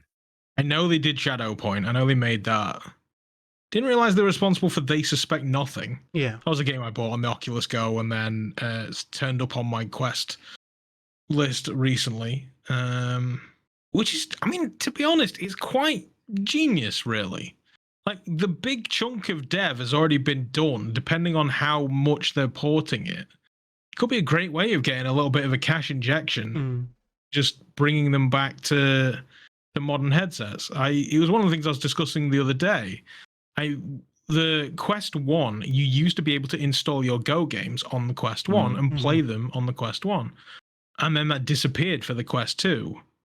I mean, it's good that they're kind of coming back. Sort of, you know, like the PlayStation has, like, you can play your old PS2 games and stuff like that. If they had like some sort of Quest Go emulator or something, you could play the old stuff on. That might be an interesting idea.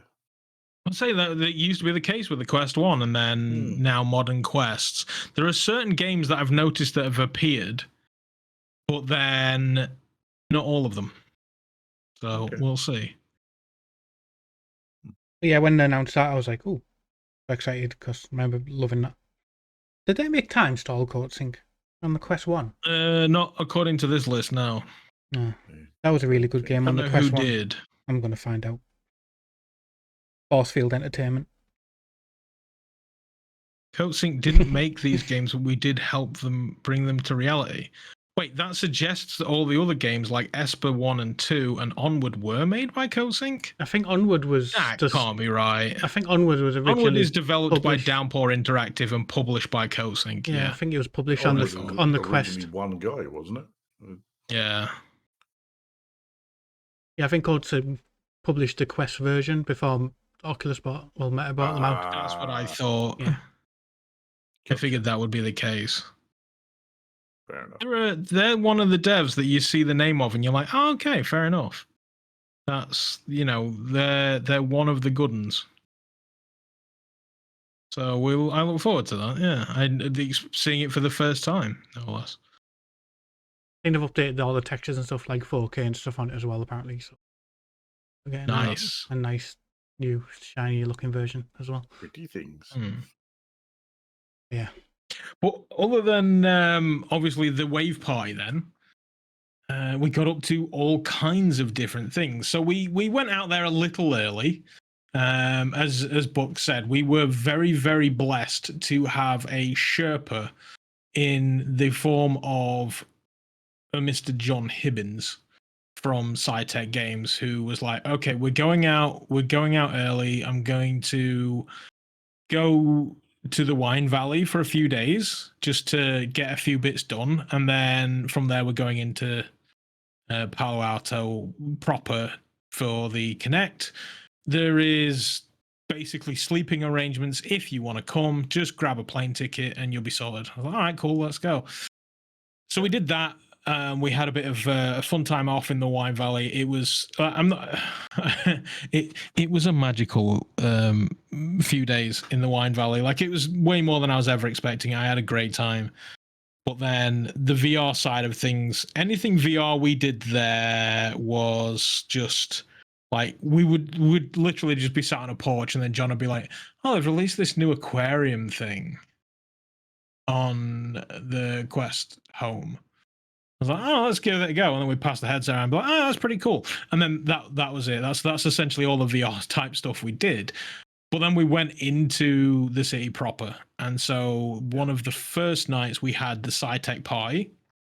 So John had planned the SciTech pre-meta event where they basically had kind of not exactly hired out a whole bar, but they got a bar and they sent a load of invites out to people, and it was a mix of devs and content creators and that sort of thing. So that, I think, for both of us was kind of we're actually meeting all of these people now. And it was kind of like, these are all people that we've both known for years online and consider quite close friends anyway, I think, some of them in particular.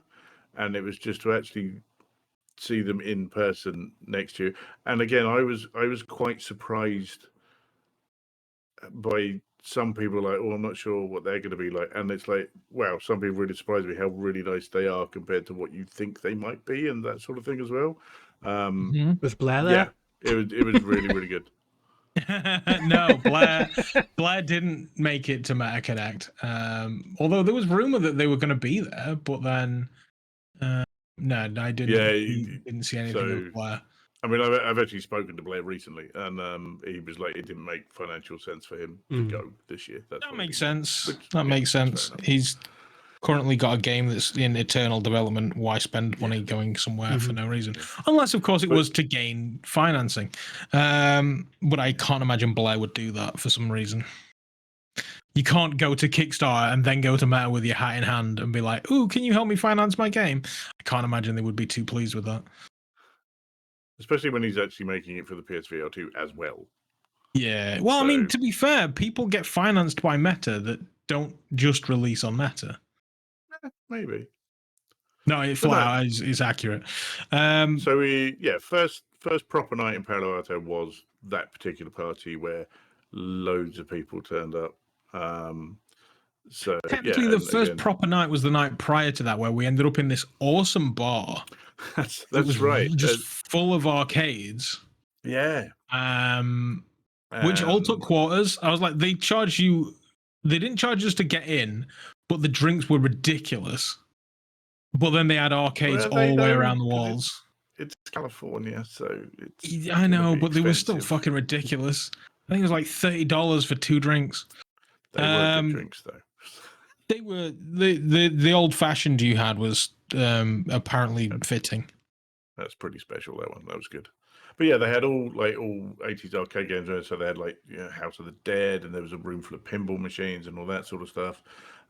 So yeah, it was great. And then I think we stayed there quite late, and then ended up going to a Denny's, which is a diner, and we just sat there eating pancakes and drinking coffee, because that's a good thing to do at 1 a.m. is drink coffee. It was great. Yeah, I got to try biscuits and gravy, which is apparently scones and white slop.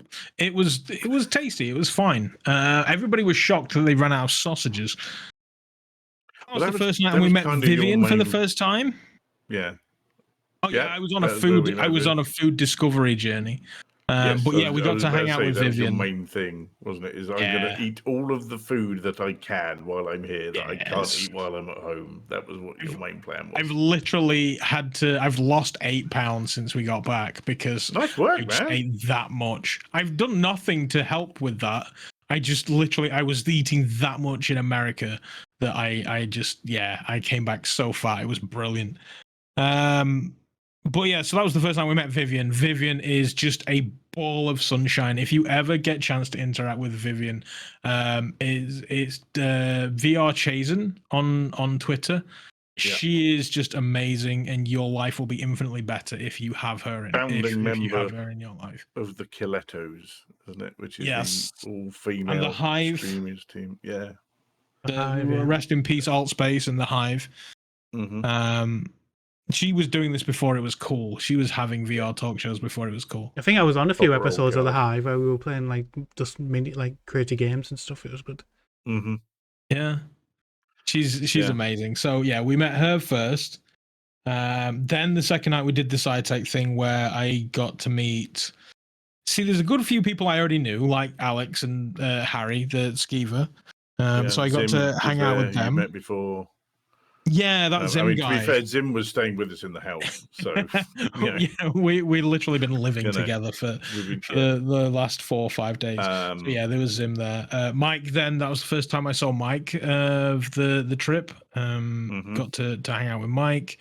Nathie came. I just went, "What up?" And then that's all I really caught of Nathie that night. See, Nathie really surprised me, because I was outside vaping when he arrived, and I heard behind me, "Oh, hello, Buck," in the accent, and I turned around and was like, "Oh, hello, Nathie," and he gave me a hug, unprompted, and I was like, "That is not what I was expecting," sort of thing. And it was kind of like, "Oh, wow, really nice to meet you." To the point where later that week, we actually spent an entire afternoon, didn't we, with Nathie? We had a great time with Nathie from Wooja.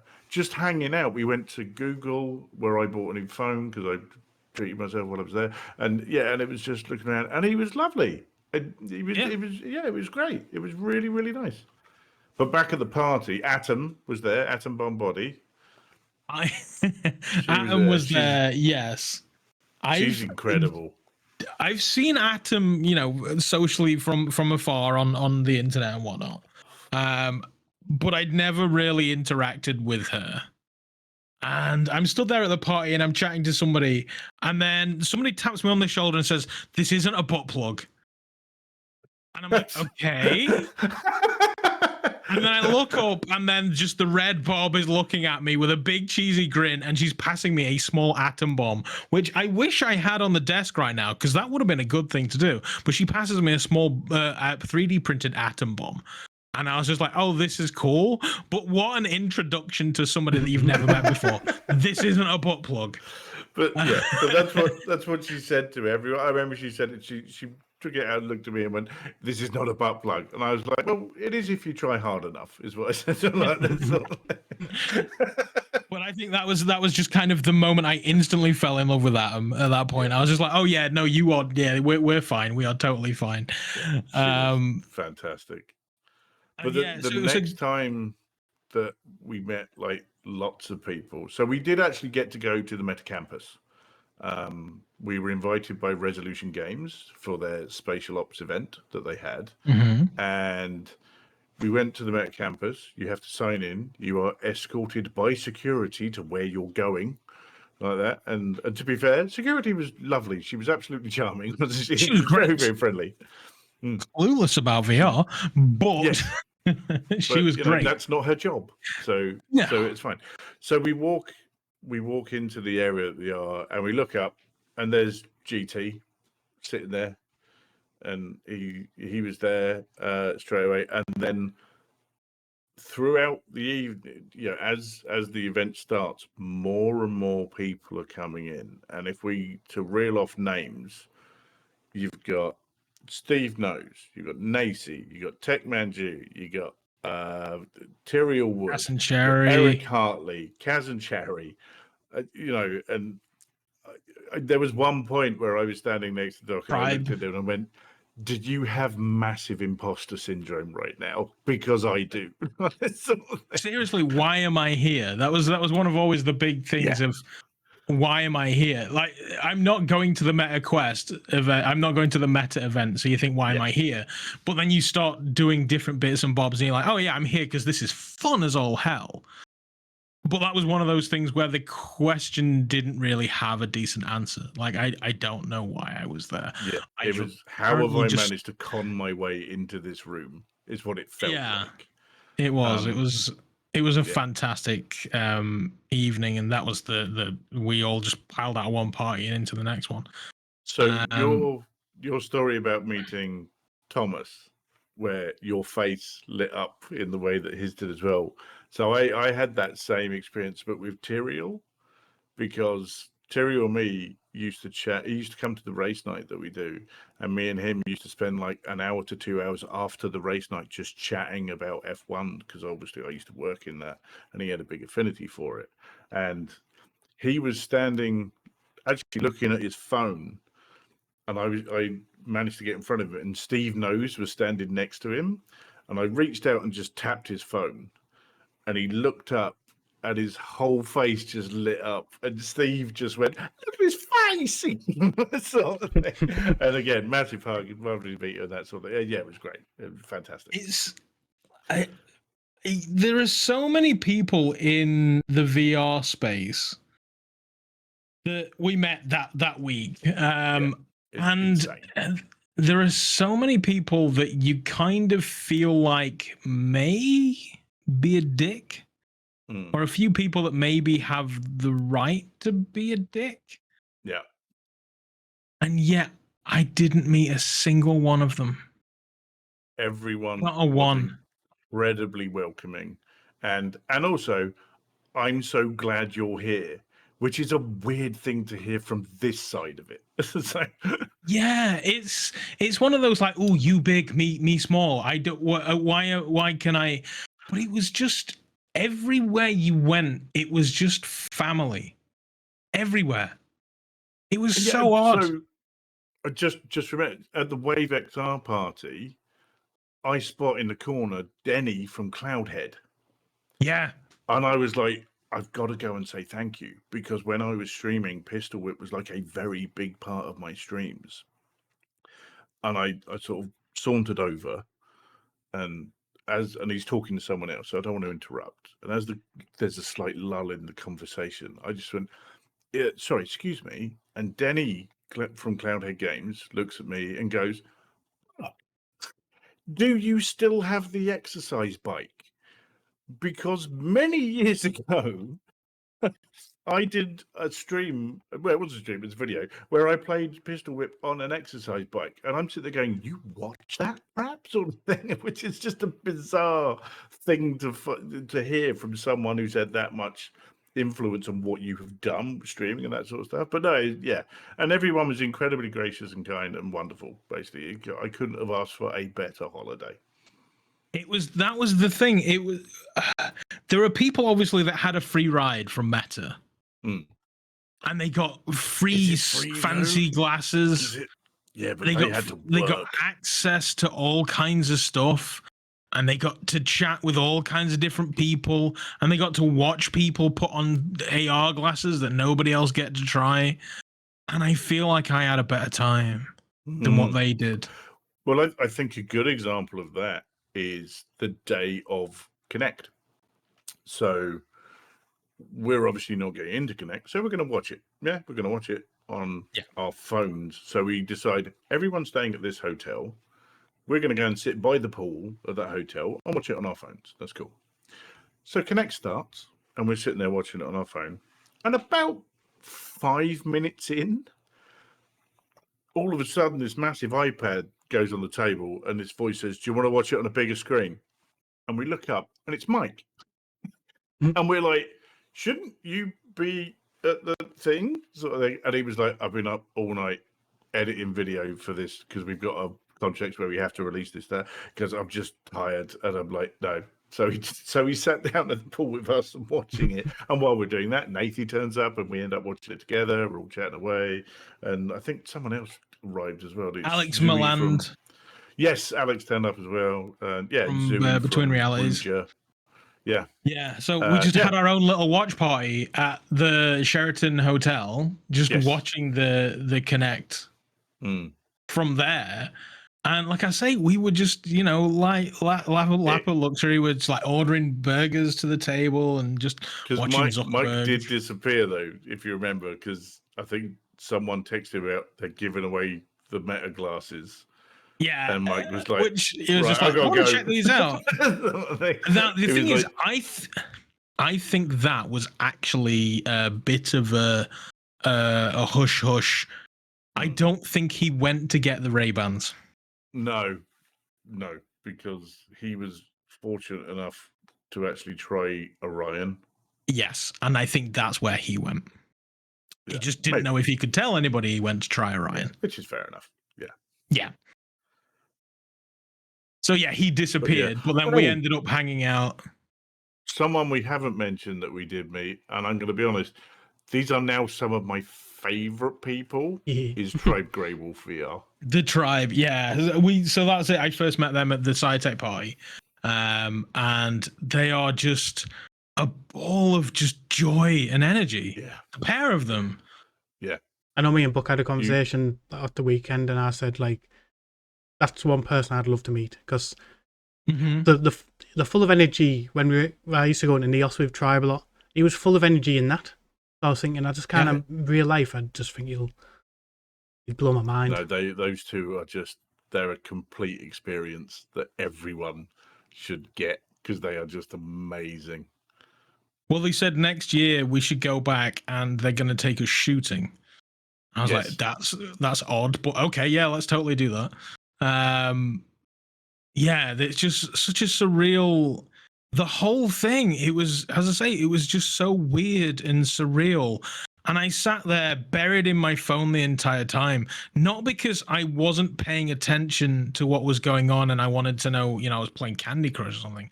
It's because I wanted to capture it all. The whole thing, I wanted to have all of this to look back on. It was amazing. Yeah. If I can, next year's a big year in this household, in the sense of ages and special birthdays. So with that comes expensive gifts that I've already signed up for. So if there is any funds left over in the tank, I definitely want to do it again next year. Yeah. Purely to do exactly what we did this year. Yeah. Spend a fortune on food, drink, and good times. But my fear is that I'm going to be chasing the dragon, and I'm going to be trying to recreate this year. Sure. Next year. I mean, it's also for you. It's your first time in the States, wasn't it? You'd never been before. Yes. So everything was new. And I've been to the States several times before, but again, it was for me, and I it was people. It's all about the people. Yes, and it's the same thing for EGX. EGX just passed this weekend. There was EGX in London. They showed, obviously, there was the VR. Fuck, I'm going to get it wrong. Spotlight. There was the VR Spotlight. And they showed a bunch of games. There was a couple of games there, which were fine. And they had the Roto chair, which looked really, really fun. But I was afraid about breaking it. Actually, from Roto VR. Elliot, who is he CEO of Roto VR, I think? But he's one of the nicest people you could meet. He really is. He's got such a passion for that project. Yeah. And I wish him everything but all the success in the world. Yeah. He was just such a great time chatting with him, because the thing is, we went to the thing, and I the first thing I said to him, I says, look, this thing is obviously motorized, and I know motors have limits. What is the weight limit on this? And he says, oh, we've tested it up to 22 stone. I was like, okay, so I'm not going to play with your toy today, because after my recent trip to America, I exceed that limit. And he's like, well, I think it will be fine. And I was like, yeah, but I don't want to break your chair, because you've still got another 2 days of this. So And you they don't had want investors one broken turning up, chair. didn't they? So yeah, that was the chat. So while I was chatting to him while you were testing it. Yes. And it Yeah. was a So I great actually time. got to try the rotor chair with a Quest, and they used Batman actually to show it off. So yeah, basically the way that it works is, as you turn your head to look at something, the chair rotates with your head so that it moves you in the right way. So you don't have to physically turn yourself around. The chair is doing it for you. So essentially, you just stop using the turn stick on your controller, and you just use your head to turn around instead. And to the point where I had to physically remind myself, don't use your thumb, don't use your thumb, don't use your thumb, while I was using it, because I got to try it for about 10 minutes, is what I played it for. And he put it on the top speed to begin with. And then we had a little chat about what I felt about it at the time. And he said, well, let's try it on a speed lower. Let's try on the next one down, and that sort of thing. And we tried that, and that did actually feel a little bit better from what it was. But Elliot was very, very hungry for feedback, and very hungry for constructive criticism on what it is and that sort of thing. And we had a good long chat about that. And he also joined us later in the evening when we went out for a meal with, again, John Hibbins, I Take Games, took everyone out for dinner, as he does at every EGX, which is lovely of him. And Elliot came along to that as well. So we had a good chat about those sort of things. And there may be things happening in the future with lots of people and Roto VR. So we'll have to see about that one. We'll see. I know someone on the Crossbone Discord, he tried a Quest at his PlayStation VR. Tried a Quest there, probably on the Roto thing. And he came. Yeah, it doesn't work with. It works with PC VR and it works with the Quest, but it does not work with PlayStation VR. When he got back from EGX, cancelled his PS Pro pre-order so he could get a Quest. He was like, "I'll just want a Quest over that." Yeah, that tracks. No, makes sense. Yeah, that is a smart choice. You say, even if you get the 3S is a perfectly feasible option. There aren't many headsets out there that have got pancake lenses. So if you're coming from a Quest 2, you're not going to notice a difference in the optics, and it's going to be totally fine. And as an entry level, it's ideal. Mm-hmm. It's only Quest 3 people. There's no point in buying it because it's a Quest 3, but without decent optics. PSVR people, you bought the PSVR because it was connected to a PlayStation and you had the exclusives. So buy a fucking Quest. Just buy a 3S. It's fine. It's absolutely fine. It's a powerful headset and totally worth it. I think it's one thing. That's one thing I have to say about Meta is they pushing to get VR mainstream more than anybody. They do all this entry level stuff. I want it to be. That is absolutely fair. Yeah, they are. They are the only, because they are lowering the barrier to entry in a big bad way. Because if you take the Quest out of the equation, your next option is DPVR and a $2,000 PC. Mm-hmm. Yeah, or a Vive Focus. Yeah, Pico? To be fair, Pico is your next best option. To be fair. Yeah. Pico is the next best option. I've not tried the Ultra. Well, I mean, just as barrier to entry, it's the next best option is to go Pico. The big problem with Pico isn't their hardware; it's the store, the library, the market. Meta have got a good few years. There's quite a lot actually. It's just that Meta's got a good few years head start. Yeah, that's and fair. So that means that they're nowhere near as most modern games come out. They come out on Meta and Pico. Yeah. So it's thing just is the back catalog that's missing. Pico doesn't have the money to throw at it that Facebook and Meta do. Well, they do have the money to throw at it. They're just not as committed as. Mate, it's TikTok. Does that generate more actual cash than Meta? Do you reckon? I don't know. It generates more money than God.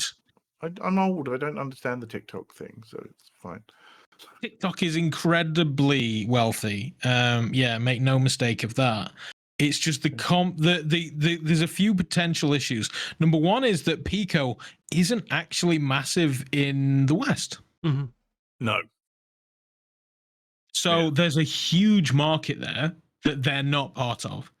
Mm-hmm. So developers, there is not a great deal of motivation for them to devote time and effort to making sure their games work on Pico hardware because their return on investment is not going to be great. Yeah, that makes sense. I can back from a financial perspective, that makes sense. Some of the others, well, I don't understand what happened because Just Dance was a Pico exclusive when it was first announced. They announced it with the Pico 4, and it just went. This is our. It was originally announced as a Pico exclusive, and then all of a sudden it was like coming to Meta Quest, and you're like, okay, it just went really. It's an Ubisoft game, isn't it? Yeah, they just went like super quiet on it, didn't they? And then next thing it was Meta, their thing going.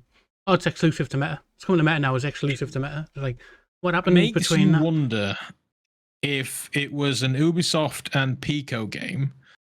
It hit problems, and then Meta stepped in. Yeah, and said, "Okay, well, we'll help with this," and then it became anybody can play a game.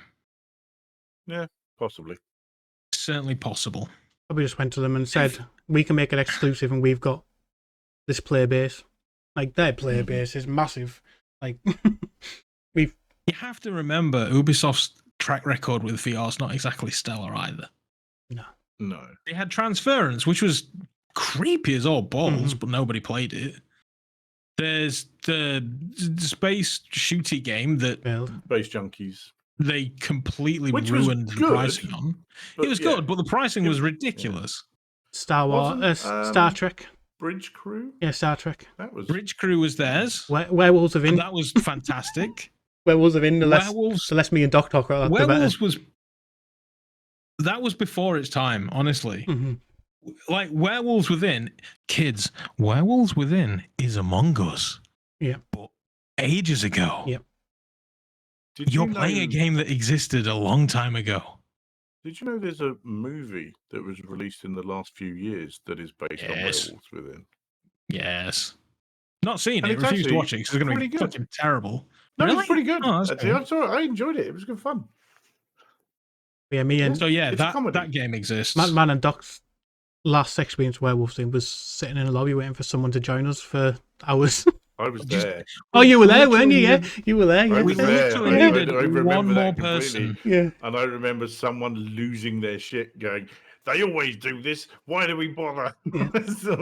Well, it was the amount of people that would be like, yeah, I'll play, I'll join. And then I was like, cool, brilliant. Okay, we're going to do it this time. Great, I'll be there. And then we're waiting for them to turn up and they just fucking ghost you. And you're like, you fucking useless. Yeah, You're messaging them saying, are you coming on? Oh, I can't find you on my friends list. I've tried to add you, I can't find you. And then just went silent, and you're like, oh, okay. I wish it was a technical issue. It wasn't a technical issue. They just didn't turn up, and they didn't have the decency to tell us. And of course, if they did eventually turn up at that point, I was so pissed off that the content was going to be terrible. I was like, fuck this, let's go. I don't think I've ever seen you as angry before or since, to be fair. We literally needed one more person, and I'd been trying to get anybody in the community to play it. And when I'd finally got to the point where I was like, yes, I have enough people, we can play this game. Anyway, fuck that game. So I bought that game, I own that game, and all I've ever seen is the lobby. Oh, they did Eagle Flight. And I imagine they did, Ubisoft which we all did tried to play and then found out it was a complete waste of time.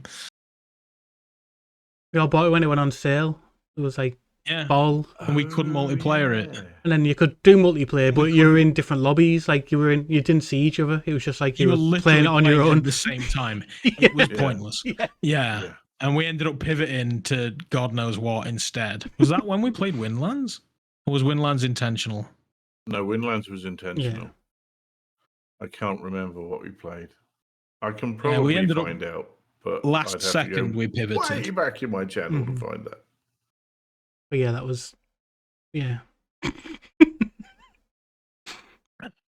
We've had such a great time. And such terrible times, but such a great time. So yeah, Ubisoft have made many a game, but I imagine if Meta's saying we will shoulder some of that burden, they would quickly jump at it. I will never ever forgive Ubisoft Law because they cancelled Splinter Cell. Splinter Cell VR. What arseholes. Get rid of that stupid Ezio twat and give us bloody Sam Fisher.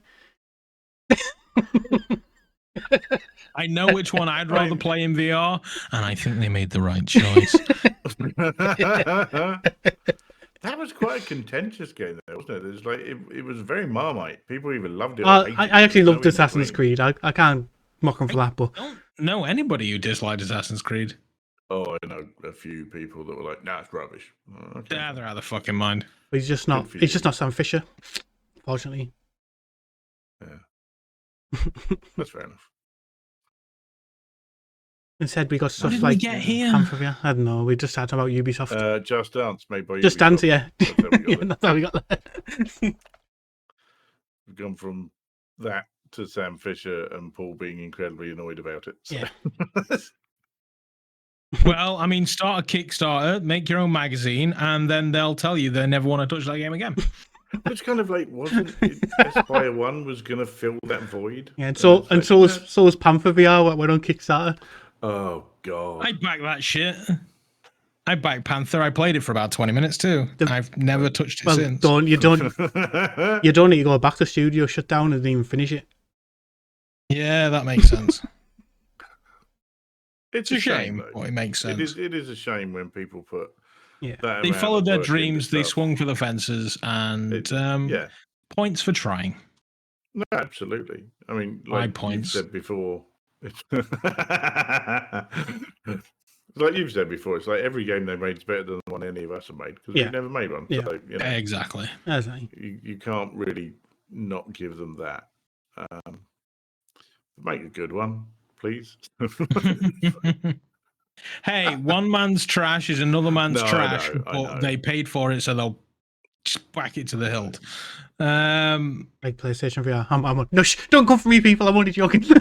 I was gonna say, you know most of your audience, right? Yeah. They're all Well, it's PlayStation been a pleasure nerds. being a guest, gentlemen. I'm just going to. They're all coming. I'm not Views expressed affiliated by the with- hosts. Yeah, Do not reflect my own. They're not reflective of everybody else in the room. No, it's Everyone knows I like the PlayStation VR 2. I just like to say it to wind all the over the top fanboys out there. Honestly, Up. it's my daily driver on PC now. Does that make it a PSVR 2 or is that just a PC VR headset? Both. No, it's just a PC VR headset that's made by well, PlayStation. no, once a month. Once a month, it's a PlayStation VR 2 because I play Gran Turismo 7 with a load of people. But apart from that, it's just sits. I have not once reconnected those controllers back to the PlayStation. Neither have I, but To we're not this going to fact. get into Never that. done it. I moved it over once. I've never moved it back because I'm like, no. I need to move them back for Into the Radius, and I haven't. So sorry. It's to Fast the travel point and where the only game that I really played on the PlayStation VR 2 was the Light Brigade. Mm-hmm. that's Really a like the lovely Light game. Brigade. It's available on to the point PC. where I'm like, probably just going to buy it on PC so I don't have to change those controllers. It's available on Quest with I will say MR this. mode as well. I will Ooh. say that it's That'd easy be to interesting. stream. Yeah. Compared to a Quest. Yeah. I just use a That's developer right, hood on like, Quest I now have, and it's like- perfect. Click a button. Like, I've got literally like no quest content on my channel at all, apart from like the Liar. cabin. Yeah, but that's it. You know, that's like Yeah. the only one really. Now, everything else is PC because it's like I just cannot be bothered with the hassle.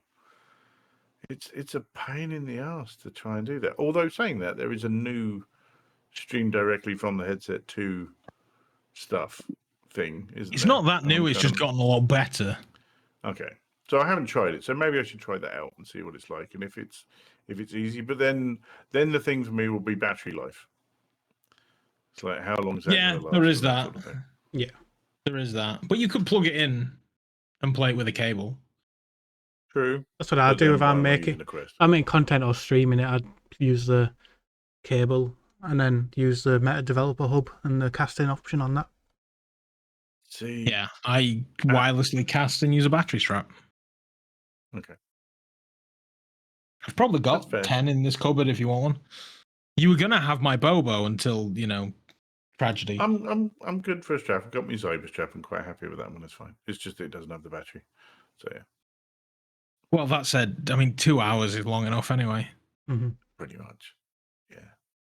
So if you can squeak a 2-hour stream out of it, then you're Bob's Right. your uncle. Gone are the I've days where I used to mutilated my stream for, like, Quest. 4 hours at a time.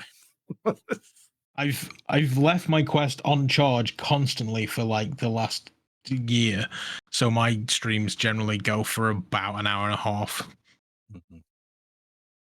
Oh, we have a question in the last Do minute we? questions From Luke. Fluke, Luke. whose only Beautiful. question is, what should they have for supper?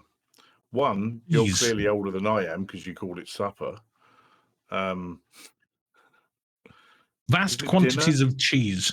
I was going to say something cheese related. Macaroni cheese with cheese on top and underneath. Cheese sandwiches with cheese melted on top.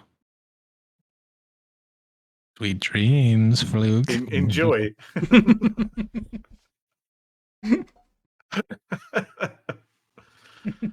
Well, that was the only question. Oh no, cheese on toast. Cheese on toast, there we go. Yes, there you go.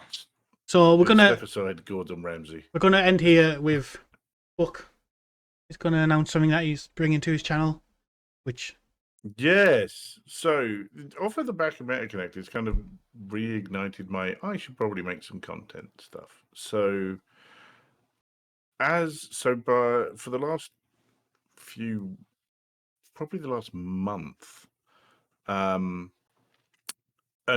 before everything I did was streaming, I've actually been conducting a series of interviews with people within the VR sphere. So we can get to know more about them as the people rather than the thing. So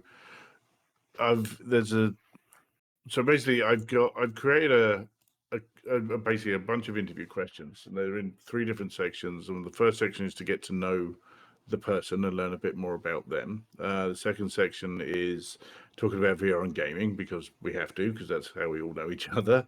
And then the third section is a quite an interesting little questionnaire that gives you an interesting idea of what the person's like, personality-wise, kind of. But I've had a lot of fun doing these, and I've really enjoyed them. And the reason none of them have been released yet is because I didn't want anyone who was going to come on to know what the questions are before they were asked, because I didn't want pre-prepared answers and stuff. So I currently have 8 in the bag, ready to go. And on the 7th of November, the first episode of Behind the Headset drops, and that'll be on 4:30 in the afternoon on the Thursday. And the first episode is with the good doctor here, who was my sort of pilot test to see how it would actually go. But to give you an idea, I've reached out to an awful lot of people to see if they would be, and I've got about 30 people who want to be on this. And I've already recorded 9. So to give you an idea of the sort of person, so Paul has also done one as well, which I'm very happy about. We also have Sadly It's Bradley for that one. And we also have Blair. So Blair Renard, creator of Lo-Fi, when it gets here. he's going to be on there as well. So it's more, like I say, it's more about getting to know the person behind all of this stuff, because again, I think that's what MetaConnect did. It's like reigniting my people, love talking to people, love to get to know people, fascinated by what people do and why they do it. Let's try and do that. Got some really interesting answers to some really, what I like to think of fairly unique questions. So yeah, 7th of November, first episode drops. There'll be one every week after that until I stop. It's basically the way it'll be. I don't have a set amount of what I'm going to do. We're going to do it. Yeah. So yeah. So that'll be on my YouTube channel if anyone is interested. But thank you, Paul. I'm very much looking forward to that. Like you say, I've been on there, so I know what's coming, and I also know more of the people that are coming. And yeah, I just can't wait. I cannot wait to listen to people's answers. Yeah. I have no idea what Paul's answers are. I have no idea what he will have said to those questions. We've all had the same questions, so I'm curious to know what Paul says compared to what I said. And the other people that we'll let them be a surprise. But the other thing I would have for anyone who's watching or listening to this, if there is someone you would like me to interview in this fashion, let me know and let them know, and we'll see if we can get them on as well. Let him know. Yes, absolutely. And to be fair, join the queue. You may already be on the list and have said yes, but let's see. Yeah, it's definitely. I think it's a fantastic idea because, like, even with this podcast and other podcasts, to talk when they've got a guest and they're talking more about virtual reality. So, I think getting to know people, the actual person behind it, is like a really, really good idea. And like Doc, I'm looking forward to hearing what other people have answered. Thanks, man. I appreciate it. So yeah, I'm like I say, I'm looking forward to what people think about it. I've had a blast doing it. I've absolutely loved it. So if no one else does, fine by me, because I've really enjoyed it. So yeah, gonna love it. I'm absolutely gonna love it. I've pinned Buck's channel to the top of the chat. Make sure you're over there and you are following and subscribed, and you've got the bell on so you know when they go live in 2 weeks. Is it? It's week tomorrow. No, week Thursday. A week Thursday. Yeah. Week Thursday, yeah. A week Thursday. Yep. So look out for those coming out on the 7th. Obviously, I'll tweet when the first one drops, and I'll tweet out when the next episode, and I'll sort of thing, retweet it infinitely. So yeah. Well, thank you for coming on, Buck. It's greatly appreciated. No, you taking your time. Thanks, man. It's like old times.